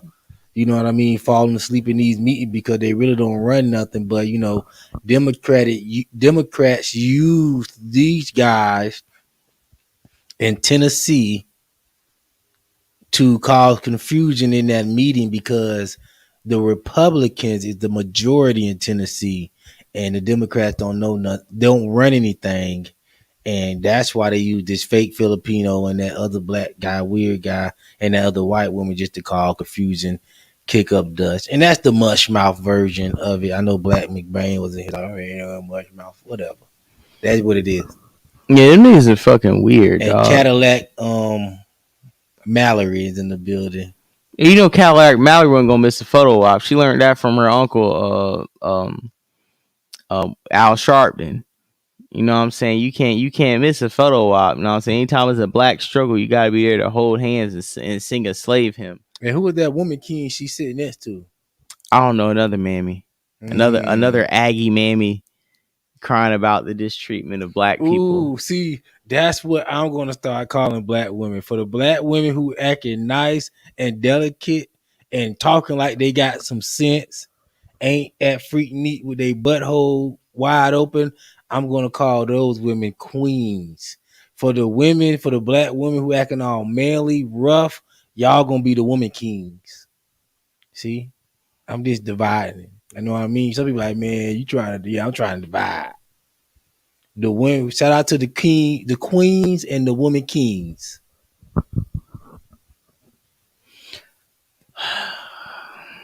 The women kings, man.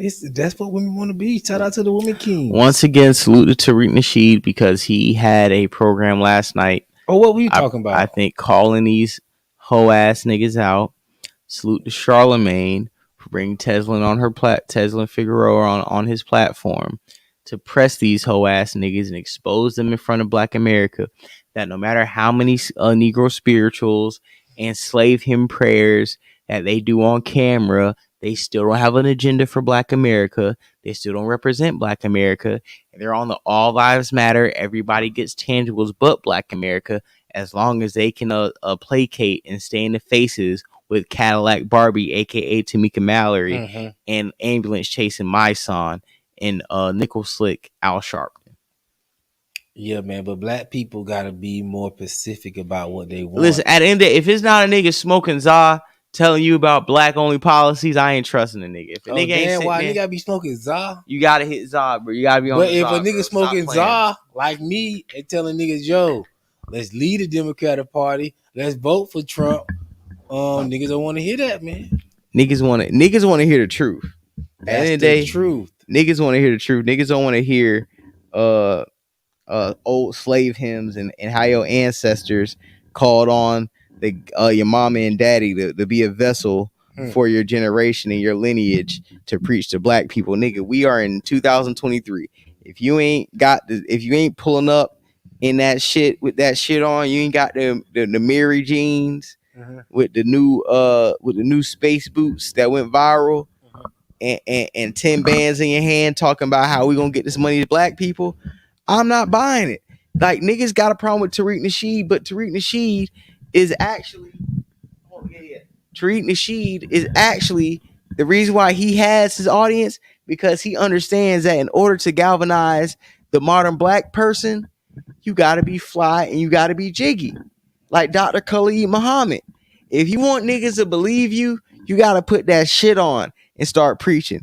I don't need no denim suit. I need niggas in that Miri, you know what I'm saying? In the Louis Vuitton sneakers, the gas station white tee. You feel me? Ice on his neck to tell me about reparations. I don't want to hear no more reparations from the slave him niggas, man. I don't want to hear reparations on the motherfucking I don't want to hear comments on how we're going to prove as black people from niggas who went to college for 7 years and sat on the front of the bus and never went to the parties, never hopped out in the club, never had no VIP section. You see what I'm saying? My main point with the conversation is you can't sit here and try to act like our grandfathers and our grandmothers and our ancestors. I can sit up I don't want anybody our age thinking they have to be our ancestors in order to galvanize the modern black woman and the modern black man. Because at this point, as a 30-year-old black man, I'm not a part of the young future, but I'm not a part of the old head. You see what I'm saying? Mm-hmm. So I have a perspective that sits in the middle to the point where you can't put my peers in position the way Tennessee legislation is with these two coons and a white lady in the middle and think you're going to convince us that these two Negroes, the slick back and the Afro man, are the leaders of the black community. Like I said before, you might as well let me roll up and vote for a nigga like me, because I'm a part of the bullshit. I'm what's wrong with the society, but at least I'm gonna make sure black people get what's owed to them. End of the day, J-Dub, would you rather trust a nigga to say you should trust me, I'm great, I'm perfect, or a nigga to be like, hey, listen, I might take some shit out of here, but I'll make sure you get yours when I rob this motherfucker? Man, I trust niggas like Trump, man. You trust the white man. That's what you just said. Well, Trump is a white nigga. So what you saying is you trust the white man? I mean, not you only trust the white man. You wouldn't trust a black man who wants tangibles for you, but you would trust a white man that a black man who wants tangible. Come on, man. What you mean? Come on, man. We go to the next topic. I'm just trying. Want to go Jim Jones? Oh, Jim Jones. Saying that Drake was the greatest. Jim Jones saying Drake was the greatest of all time, and Jim Jones saying that he is better and better than Pusha T. I feel like it's bullshit, and I think me and J Doug and the rest of the audience should talk about it. Florida Boy J 904 Cash App. J Doug, if you want to, we get a chance, drop the link in the chat. Maybe somebody wants to call in and have a discussion with us. But listen, Jim Jones been out of pocket and with a lot of steaming hot takes that we need to have a discussion about. I'm surprised Jim Jones said that.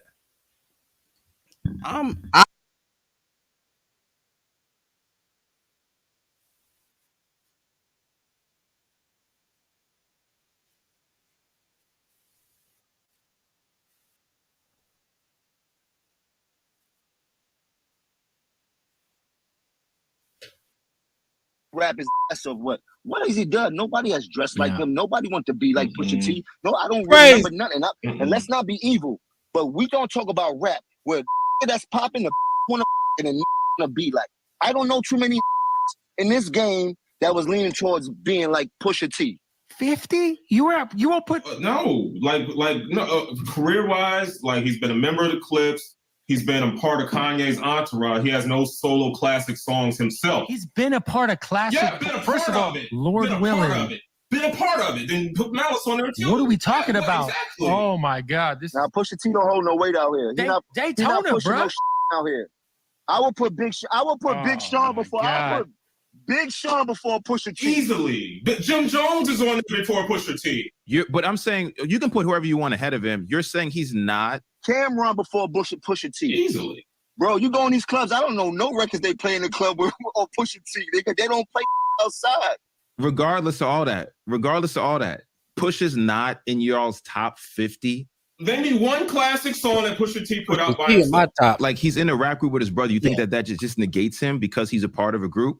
NBA Youngboy before Pusha T. That's wild, Jim. That's NBA Youngboy before that's Pusha crazy. T. That's crazy. What do you? What? Nah, Jim just trying to get everybody mad. Pusha T around out here. You heard? Jim trying to get everybody mad. That's Jim's. Look at him. Look at him. But that's what I'm trying. That's how I feel about Pusha T being on the top 50. Not saying he don't get busy. Not saying he don't got platinum records. Not saying he's not part of good music. Not saying he's not part of all of these things. Boom, boom, but boom. he's not the leader out his bunch. So, what do you think about these? That comments? is some bullshit if I ever heard it. People, listen, Jim Jones is one of those niggas that's mad at Pusha T because Pusha T can make what he does off of rap music in 6 months, what it take Jim Jones to do 5 years to make. See, that's the first reason why he mad. See, Pusha T, he's an old school rapper. He's from their generation. Jim Jones is too. I'll He's put him in an the same old category. nigga that's still moving around. Fashion Week, you see Pusha T. He on the red carpet. That nigga modeling. He getting busy. He with Ye. He getting the publishing checks. He good. What Pusha T still out here doing? Trying to get song from Hitmaker, bro? You think Pusha T finna try to get a song from Hitmaker, bro? What's wrong with Hitmaker? It's just like, yo, he don't need it. He got Pharrell giving him shit. He got Ye giving him shit. He could get a whole verse. You're right. Can Jim Jones get a whole verse? Much as dick you be sucking Hell up there no. at Rock Nation? Hell no. Come Hell on, no. let's keep it a bean. Hell no. So you mad because you can't get that J verse. See, niggas don't be wanting to be talk about what the real. You mad because every time Pusha T say I want to get on something, Jay like, yo, I want to be with that. That's a fact. Come on now. Anonymous. Drug Dealers Anonymous is one of Jay's best verses in the last 10 years. And what's the one they just dropped? The dope spot had a line. Dope I had a line. And a dope. Yeah, I think. Oh man, yeah, I forgot. Neck and wrist don't lie. Yeah, yep. Come on. So when Jay Yep. call, so when Push need Jay, he's there. So that's what Jim Jones see. Niggas can't get that J verse, and they been rapping 20 plus years because they know that J verse gonna bring them $1 million in revenue. They know they could tour all year off that J verse. They can't get a Pharrell beat. They can't get a Ye beat. To say they mama. Nobody cares when they album drop. When Pusha T album drop, he's selling 100 plus first week. Grammy nominated. These niggas out here working YouTube streets, hopping on. They young doing nigga club trap, appearances. They taking club bookings. They ain't doing tours. walking around with 50 chains on your neck. Nigga, you gray. And you still trying to be like out here, your neck hurting. What do you think about him trying to say that Drake was the greatest of all time? No, man. Drake of what? Do you think he's saying that because he's begging for a Drake feature? Or do you think he's saying that because of he brought Dipset out a couple weeks ago? Do you think he's saying that with an agenda, or you think he objectively feels like Drake is the best? Because he really can't give it to Hov because Cameron used to be for Hov, so he really ain't gonna give it to Jay-Z. Yeah, Drake is the greatest rapper out of Canada. Well said, Black. But Drake is not better than Pac. Drake is not greater than Pac, bro. Think about this. When Pac was out popping, this nigga was dropping classic movies too. Hey, you don't have to convince me. I'm Tupac. Listen, Pac dropped Juice, Poetic Justice, Gang Related, Gridlock. This nigga was dropping music. What is Drake doing? Fake singing the bitches, having niggas write his songs, bro. Like Drake ain't got the talent, bro. Drake don't have no talent, bro. Be real. His talent is rapping. Other than that, everything else about him, you can't get busy on nothing else. You can't see Drake playing no rough detective in no movie like Pac. You can't see Drake playing no dope fiend like Pac did. You can't see Drake playing no straight gangster like Juice. I don't think. See, you're talking about Pac in totality, but I'm talking about the greatest. When you talk about, I haven't yet seen a nigga have more talent than Tupac yet, bro. That's the greatest in my living standard with my living eye. Long as I've been watching the game, I haven't seen nobody with a better talent than Tupac. The only person that was closer to a better talent than Tupac was DMX, bro. The only one. Jay-Z couldn't even touch it. Jay-Z got a style, he got a flow, but that's all Jay-Z can do, and he can do business. That's it. Yeah. Jay-Z can't got no other talents. Jay-Z can't write a movie to save his life. I mean, to be fair, it's not like Pac wrote a movie. Pop was writing movies. He didn't get Lil to put them out. They said when Pop got out of jail, he had a couple of scripts, bro. Now, I'm with you, right? You don't have to convince me that Tupac is the greatest rapper of all time. Drake, if you want to put Drake in the top 10, I have zero argument with Drake in the top 10. I think he should be in the top 10. No. I feel like Drake should be in the top 10. Drake, a lot of stuff that Drake dropped back then didn't age well. A lot of times when I go back, What didn't age well? The first album didn't age well. Depending on certain records, might not, but certain karaoke definitely did. Light It Up. Well, I mean, I can't count that for now because we still in that moment. We still in that vibe. But yeah, still, Miss Me did. Nah, you talking about records 13 years old. Enough time has went by to grade Drake records and to see have they aged well. And to be honest, you can't lie. A lot of Drake's records, the reason why he has the status he has now is because Drake records age well. If you want to talk about musical success, greatest, like I say, Drake is the best out of Canada, bro. And he had the best marketing out of everybody. Other than that, bro, no, bro. Drake ain't the greatest nothing, bro. He's an industry plant at best, bro. If we gonna keep it a buck, he's an. So you don't give Drake props or credit for anything? No. He make amazing music, but I'm not gonna put him up against people that got busy, bro, in his music industry, bro. Drake got busy in his music industry, and I give it to Drake. I would give him top 20, but bro, you cannot name me 10 rappers better than Drake, or who has a longer run, better contribution, more hits. Talk about run. So what are you talking about? Because Drake got the run. So what are we talking about? What? Why? Who's over Drake? Who's over Drake? Wayne over Drake. Okay, that's one guy. Nas over Drake. Pac over Drake. Biggie over Drake. Snoop over Drake. No, he's not. Snoop is not over fucking Drake. Stop Snoop. it. Pusha T over Drake. No, he's not. Stop Kanye it. over Drake. No, that's debatable, but don't Pusha T's not over Drake. Pusha T won the battle, but he's not better than Drake. So let's stop it. Let's stop it. Niggas, if niggas can rap so good, why you ain't got 10 rap albums smashing all these niggas that's better than Drake? All I'm saying, if your rapping talent was such a big slider, your catalog should speak for it. And the fact that everybody lyrically that you like to name catalog doesn't hold to Drake's means you got to pass Drake along. This is what I said. Kanye West is the greatest of all time, bro. No, he's not. He's the greatest rapper out. No, he's not. Yes, bro. Kanye West is the greatest rapper out, bro. Yo, how much? He's 10 times better than Drake. Hell no. You had too many shots to do say. No, bro. Because Kanye West, Ghost Writer, Sci-Hi the Prince, and we can't do that with Drake. Rhyme Fest. We can't have that conversation with Drake and a numerous amount of other rappers who have came out and publicly stated that they have co-signed and written Kanye West's most memorable bars. Listen, no.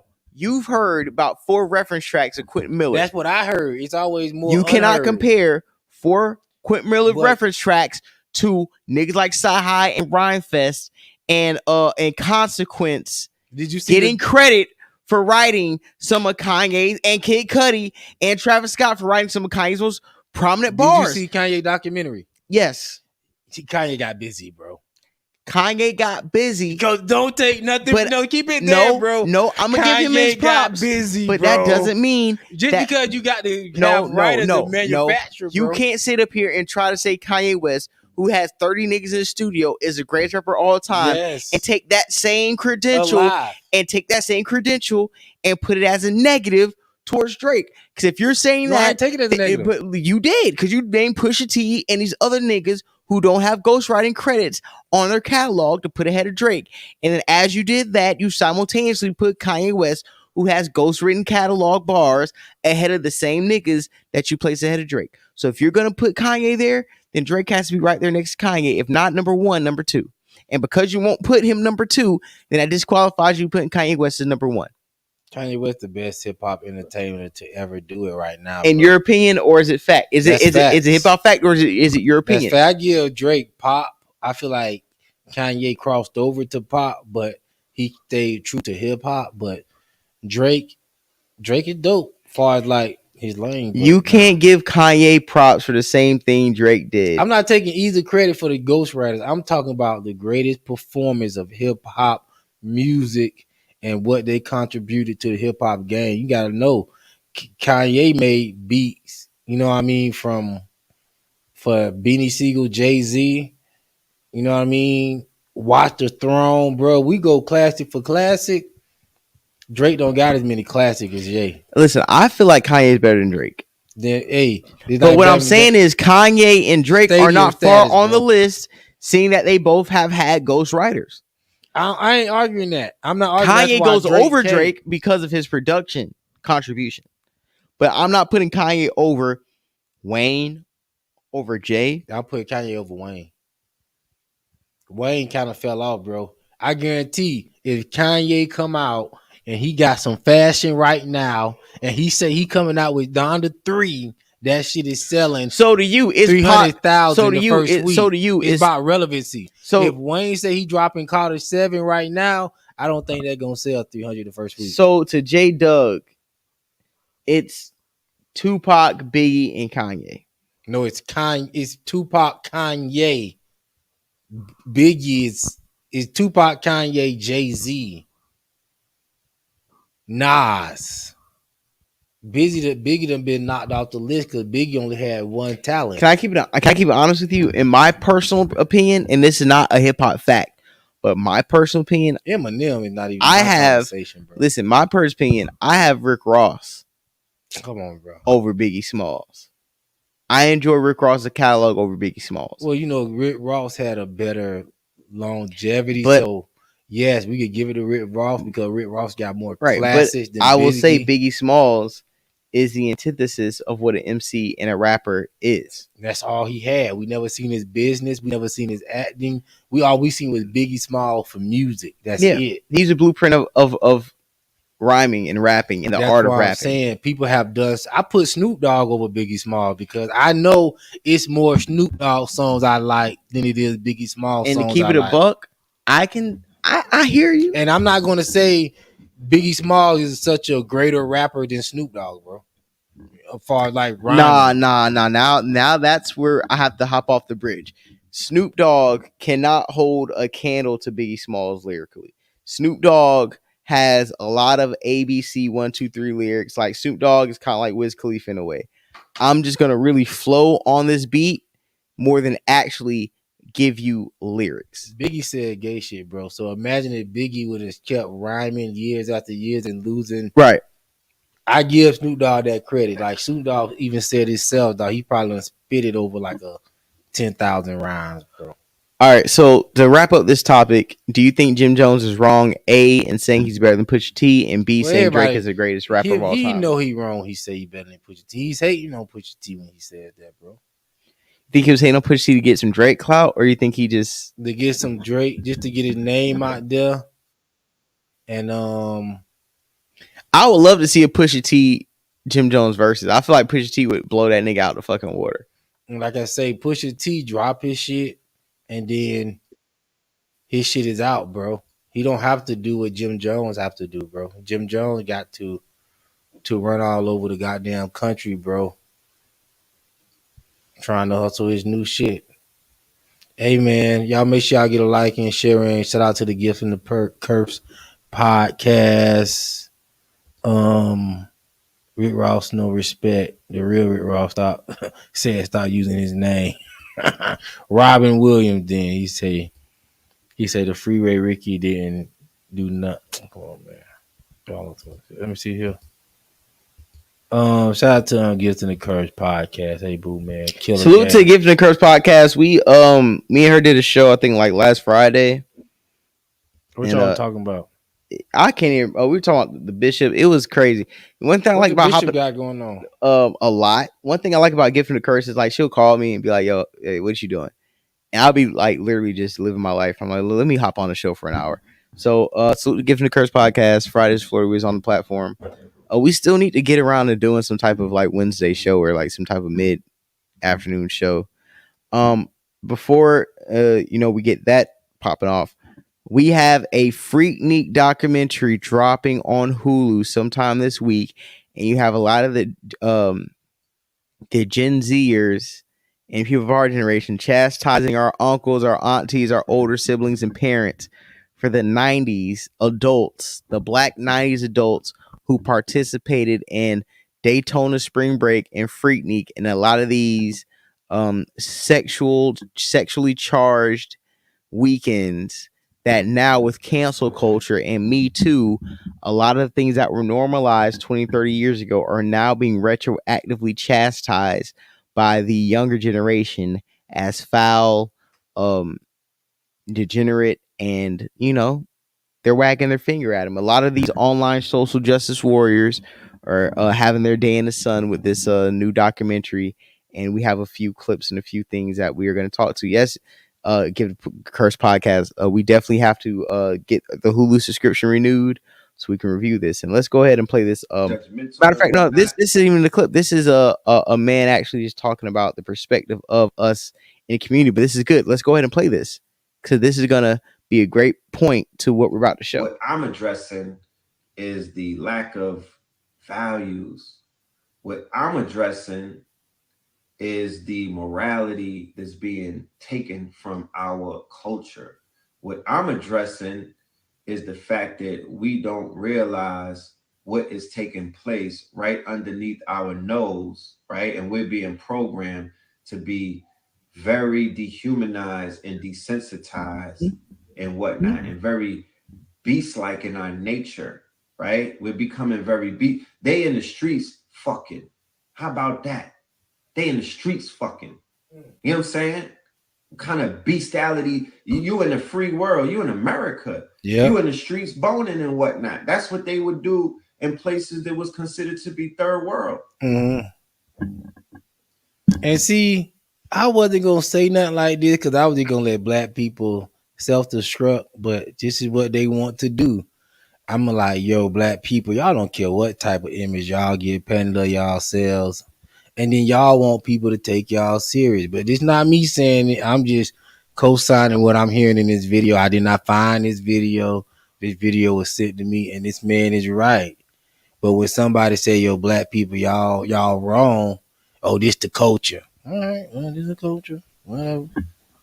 Y'all do y'all thing. I won't be out there fucking in those streets. And we sit around here with the most AIDS in our community, and we think it's cute. J-Dub with the bars. You got the first Freaknik clip you want to play or us for, because Jacksonville, Florida has to hold this L because there was a nigga in one of these clips already repping Jacksonville, Florida. And this clip right here. And it's sad because black women always talk about we need representation, but when this stuff come out, I don't. Here goes your representation. That's just the way it is. Know what I'm saying? We represent all these niggas from Jayville, Florida, trying to get on these hoes, slap nigga on the ass. Jacksonville hold his L. Say slap a nigga on the ass. Play it back. Jacksonville hold his L. I hope he didn't say slap a nigga on his ass. We go play it back. From Jayville, Florida, trying to get on these hoes, slap nigga on the ass, because they representing that fine, salty ass. That's what I'm talking about. What did he say? Play it back. Did he say slap a nigga on the ass? Yeah, slapping that's Jackson. Nah, dog. Nah, dog. On the ass. That's just the way it nah, is. Play that shit back. We represent all bro. these niggas from Jayville, Florida, trying to get on these hoes, slap nigga on the ass, because they representing that fine, salty ass. That's what I'm talking about. Slap a nigga Play on it back ass. one more time. Jacksonville hold this So they L. coming out here with their ass showing, know what I'm saying? We gonna slap them on the ass. That's just the way it is, know what I'm saying? We represent all these niggas from Jayville, Florida, trying to get on these hoes, slap nigga on the ass, representing they all the representing niggas that from Jayville, fine, Florida. salty ass. Fine, salty ass. This nigga here gay. Listen, bro. I've been seeing. Let me go here. Yeah, I think it's pretty sad that black people even supporting this mess, bro, to be honest, dog. This the stuff we need to protest.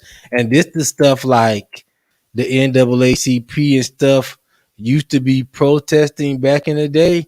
But black people then were getting mad at what the NCAA was ran by white people, but it didn't matter. But they were trying to get this cool stuff off TV. The black people don't even know what cooling is no more. Here you go. Hulu is about to release a documentary about 94 Freaknik. Yes. 1994 Freaknik. Yes. They are about to release a documentary.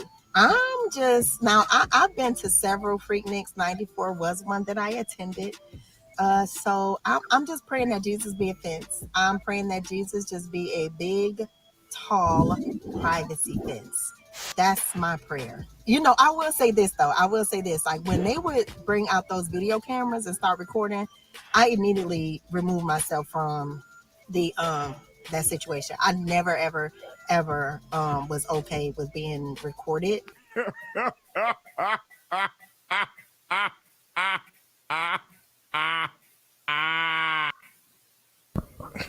Yeah, man. It's the representation y'all asked for. See, y'all can't. This type, man. All right, there's nothing wrong with it though. You know, they just use black people to lead the way into this mess. That's why when the gays were trying to come out and get their rights, where they say, man, being gay is just like being black.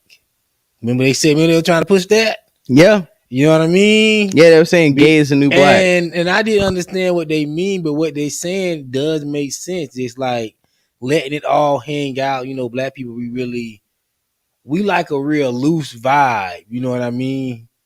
Yeah. I don't know why that is, but we just like a real loose. You know what I mean? The white people gonna pull up they shirts on the beach. We gonna take it to the next level. We gonna fuck on the beach. we gonna get the fucking. See, black people we take it to the next level. I mean, listen, I'm not the black observer, which I should be, but just from what I observe, you know, black people like to keep the standards real low, and with this Freaknik stuff and no protests coming out.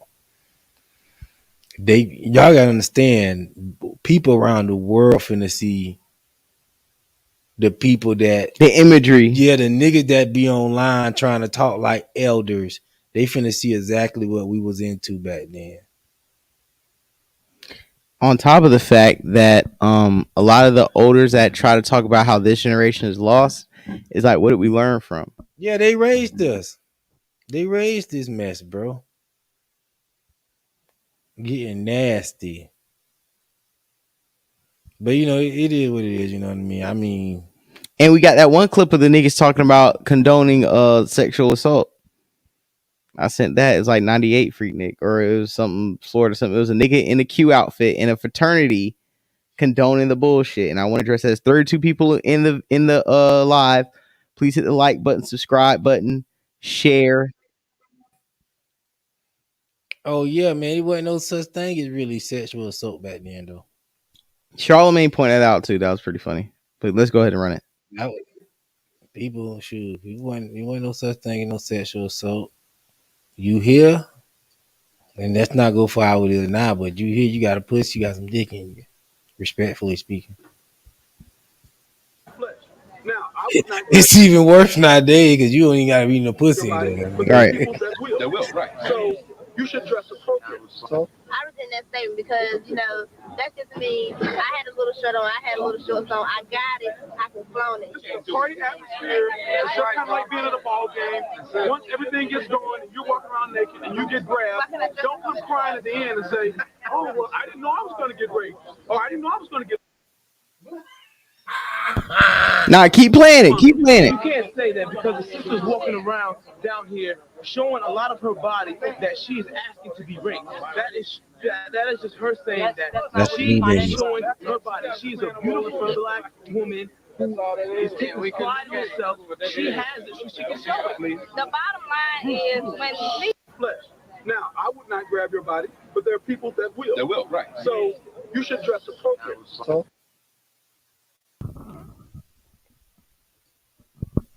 That was the whole clip? Yeah. Once again, old head 90s niggas condoning bullshit, number one. And number two, seeing how fast and how different society is from now to then. Back then it was acceptable to the point. Remember Dave Chappelle made the joke about the girl wearing the clothes and he compared it and paralleled it to like you being in distress and somebody with a cop outfit talking about, nigga, I'm dressed like a policeman doesn't mean I'm a cop. Basically saying that just because I'm dressed like a hoe doesn't mean I'm a hoe.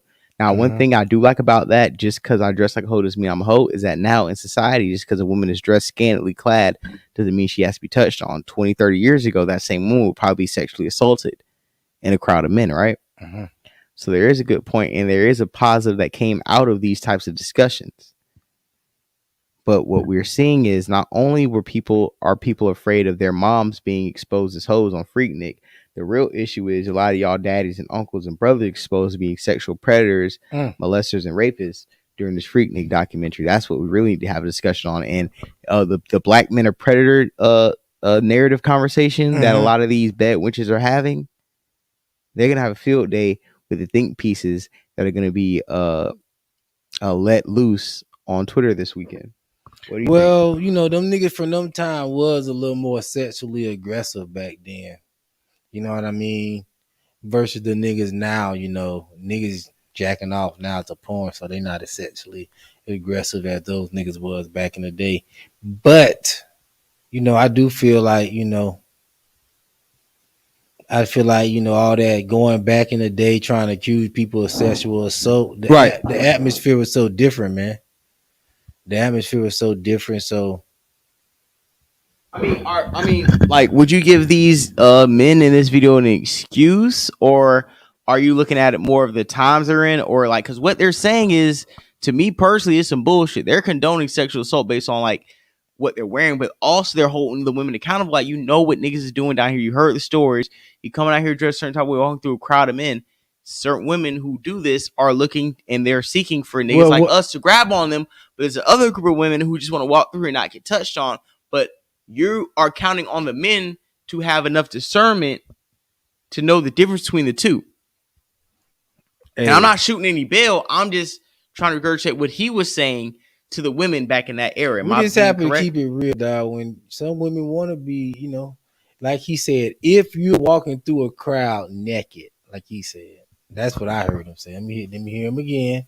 He said, if you walk through a crowd naked and somebody grab you, grab your body, but there are people that will. That will, right? So you should get like 146 people in here already. Because you know. That's just me. I had a little shirt on. I had a little shorts on. I got it. I can flaunt it. It's a party atmosphere. It's just kind of like being at a ball game.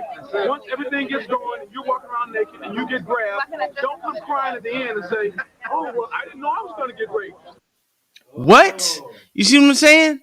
Like, nigga, what are you saying? you walk around. Hey, you shouldn't be naked up in there. No, I mean, I can sit back now. I was just, you know, sweet. Yeah. But personally, number one, we gotta look at a lot of these fraternity niggas, a lot of these college fraternal niggas, crazy, because it sounds like he's trying to indoctrinate these women into a culture that he's too familiar in, and we gotta give a lot of these old heads a lot of flack because thank you, Wendy. That's disgusting. That is sickening. That you're trying to condone assaulting women based on how they're dressed. Coming to that, Freaknik or spring bling. And I say that's fucked up because in this generation, we have learned that just because a woman has dressed scantily clad, right? She's dressed in revealing clothes, doesn't mean we put our hands on them, right, J-Dug? To the point when you dance in the club no more, because we know these women, we can't put our hands on them, right? Yeah, if we can learn that, then that is something in society that can be learned and can be taught. So to see our previous generations not understand that concept was probably because of the environment they were raised in, but also you still don't get off the hook for not understanding basic humanity and understanding the values and what's what I'm looking for. But just the boundaries a woman should be able to have regardless of what she has on. I don't like it that way. I like it the old man way. You know, what men made the rules of what's right and what's wrong. Because now we done got to the point, if you come up and dance to me and dance with me at the club, you're wrong. I like it the old way where everybody knew, okay, boom, boom, boom, and they held women responsible. This way now to like women don't know what they want. They could be walking around butt naked, but they don't want no dick. Whatever. That's cool way. But, I like it the old way, because that held women more accountable than what it does. Okay, now. So let me ask you a question. Are you saying that most people know you can't walk around everywhere with your ass out and your titties out, right? Guess what? Women could be sexually aggressive with you now, and there's no consequences. They don't lose no rights. Only people use their rights to be sexually forward is men. We got to put our sexuality on the back burner, or our sexual desires on the back burner, until a woman tell us it's all right to display those desires. Right. And I don't think that's right. If you don't, I feel like, yo, if I put my shit out there and you say, yo, I ain't rock with that, I respect that. But this whole like, yo, don't even approach a woman if you see her in the gym and she got a butt pants in her ass, she ain't trying. No. Even if I want to take you back to the day where, yo, you come up in like that, we own you. Everybody own you until you choose up. Or you know what I mean? Keep it pushing. So you on gorilla pimping? I'm on gorilla pimping. I'm about to get back to macking. You know what I mean? All this hitting my DM. Nah, I'm in your grill. 2010 Dyke style. Hey, salute to Daniel. Daniel on the Cash App, $5. For he's speaking through JC. You know what I'm saying? I'm blessed with the spirit. Salute to Daniel. And again, salute Daniel talking about Jay, they have to repent for them sins. 8 for the $10 Cash App. 8. So that's $15 Cash App. Thank you so much. That's enough money. Me and J Doug will get the 4 for 4 when we leave here. I'm definitely get the honey mustard with the spicy nuggets before the Laker game goes off. So thank you so much, Daniel, for the Cash App. J Doug, what you about to say? Yeah, man, we got to put it back in the man ballpark. Cause right now we could just be accused of anything and we just go along with it. Women is the most educated. They got all the money. They can protect themselves. So, you know, if they don't want to get hollered at, stay in the house. All this year, I'm finna go out to the club and you see me and my girl dancing, don't approach unless you got $1 million to give each one of us. What? We got to get beyond that. So that's just to get my young fellas out there more active. Like, yo, be in a pimp place, which is in a bitch face. You know what I mean? And that's just J Dub, put some paint where it ain't right now, man. I just got to put some paint where it ain't, man. Say that last line one more time. Niggas, you know what I mean? We need to be in a pimp place, which is in a bitch face, because a lot of times, you know, our stuff is put to the background because, yo, these women supposed to be making all the decisions. Nah, man, we gonna take the destiny in the game back into our hands. And if they don't like it, then, you know, it's less of us, it's more of them. Let them dyke out. You know what I mean? Knock yourself out. But we gonna pimp forever, man. Church, Teddy. Church, you say I'm a woman. What that mean? See, women think just because they're in the building, you supposed to curtail. What that mean? Who? Women is just women. Women was in the Black Panthers. Women used to handle business. Women used to hold other women accountable. But we see y'all not going to do that no more. So we just going to, you know, keep the game pushing forward, man. All this. That's a fact. Lock Bill Cosby up. We ain't going to talk about R. Kelly because that's with children. But lock Bill Cosby up for some BS. Man, come on, man. We got to get back to the game, man. Yes, sir. And J Doug, right now, how far are we on the show? We just hit 2 hour mark. Yeah. You want to wrap this up and say some of these topics for a second show today, or you want to, you know, run through the rest of these? What you want to do? No, we wrap it up. We know what I mean. Yeah, we had 2 hours. We don't want to hit 2 hours. I mean, yeah, man. We got people in here, a lot of people in here tonight. We got 35 people in here. Yeah, man. I mean, shit. You want to keep going? What we got next? Oh, I think probably. We probably want to wrap it up because I think that's about it. Probably like major. We had 2 hour mark. We ain't gonna overdo it, man. Salute to everybody. Hit the Cash App, hit the like button, hit the share button. Yeah, man. Like and subscribe to the page, man. Yeah, man. Hey, I got $2 more. Salute to Daniel, man. I'm trying to tell you, man. This is some gas money. This turning into some gas money. Yeah, man. You know what I'm saying? Real quick, the hottest podcast, man, coming up, man. The hottest podcast coming up on the streets. We're on the way to 3,000 subscribers. We want to hit the 3,000 subscriber mark by the end of the week. Let me go ahead and check the analytics to show you guys how much work you've been putting in. We are currently at, oh shit, these numbers have been going crazy today. We're at 2,968 subscribers. So we are 32 subscribers away from 3,000. Let's hit that by Friday. Also, we did about 150 views tonight. You know what I'm saying? Go ahead, hit the likes, hit the reels. We've been dropping all day, every day. You know what I'm saying? We're not letting up. We're the hottest podcast on YouTube right now on social media. We're gonna be Spotify, Apple Podcasts, all these. That's other all podcast the game links. waiting for us to do is expand, bro. That's it, man. That's it. We got the game. The game is on lock, you know, but it's only 2 of us, and we pushing out content twice a week. We relocating. And y'all just snapped. I just looked at the stats. We got 4,900 views in the last 40 hours. You guys did 925 views between 7 and 8 p.m. And then from 9 p.m. to 10 p.m. while we've been live, we did about 1,538 views. And I want to say salute to Perspectives Facts Podcast, salute to the audience, salute DZ Redline, salute to Florida Boy Fat, salute to Robert, salute to UJ Doug, everybody putting in work, making sure these clips go. Salute to Gift in the Curse Podcast, salute to podcast. We got these clips rolling out all week. Please hit the like button, subscribe, hit the Cash App, Super Chat. You guys have a wonderful night. And enjoy. We'll be back Thursday and Friday. Peace. Thank you guys. Thank you. Shots when it comes down to the wire. Gummy bears cross with gummy bears had me geeking. Fresh as fuck polo bears on my boxer skiing. In the middle of the summertime, that shit crazy. Hit the gym, sweat for your health, stop being lazy. 32 in the compact for snake niggas sneaking. Still ain't see the haters, I can feel them niggas breathing. Made a light shine on them when they hit a guy speaking. Speaking on me, I'ma hit your girl this weekend. Yeah. Show me on my pizza, I'm tripping, but I'm getting cheese. Wanted to be make believe, but it ain't. My lungs are older than you think. GDP as a youngin' and I'm still rolling dank.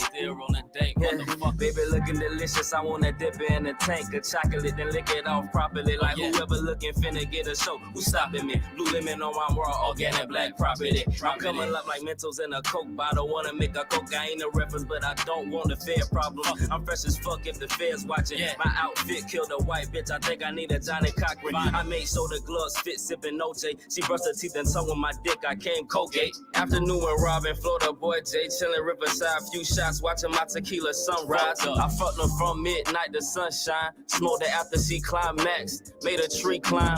Then I'm out, then I'm back to the crib, then I'm out, back to the streets is where I live. Yeah, sometimes life is a bitch. When you meet her, make sure you dress in the freshest fit. Get money out of, make them clutch shots when it comes down to the wire. Yeah. Sometimes life is a bitch. When you meet her, dress in the freshest fit. Yeah, and they get money out of, clutch shots when it comes down to the wire. Yeah. Run it up, motherfucker, run it up. Yeah, operation get this money anyway.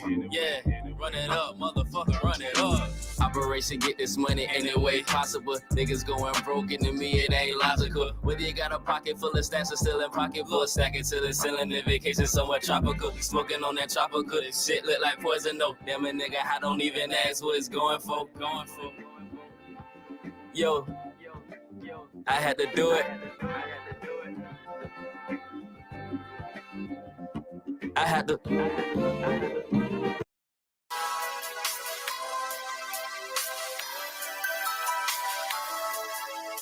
Yeah.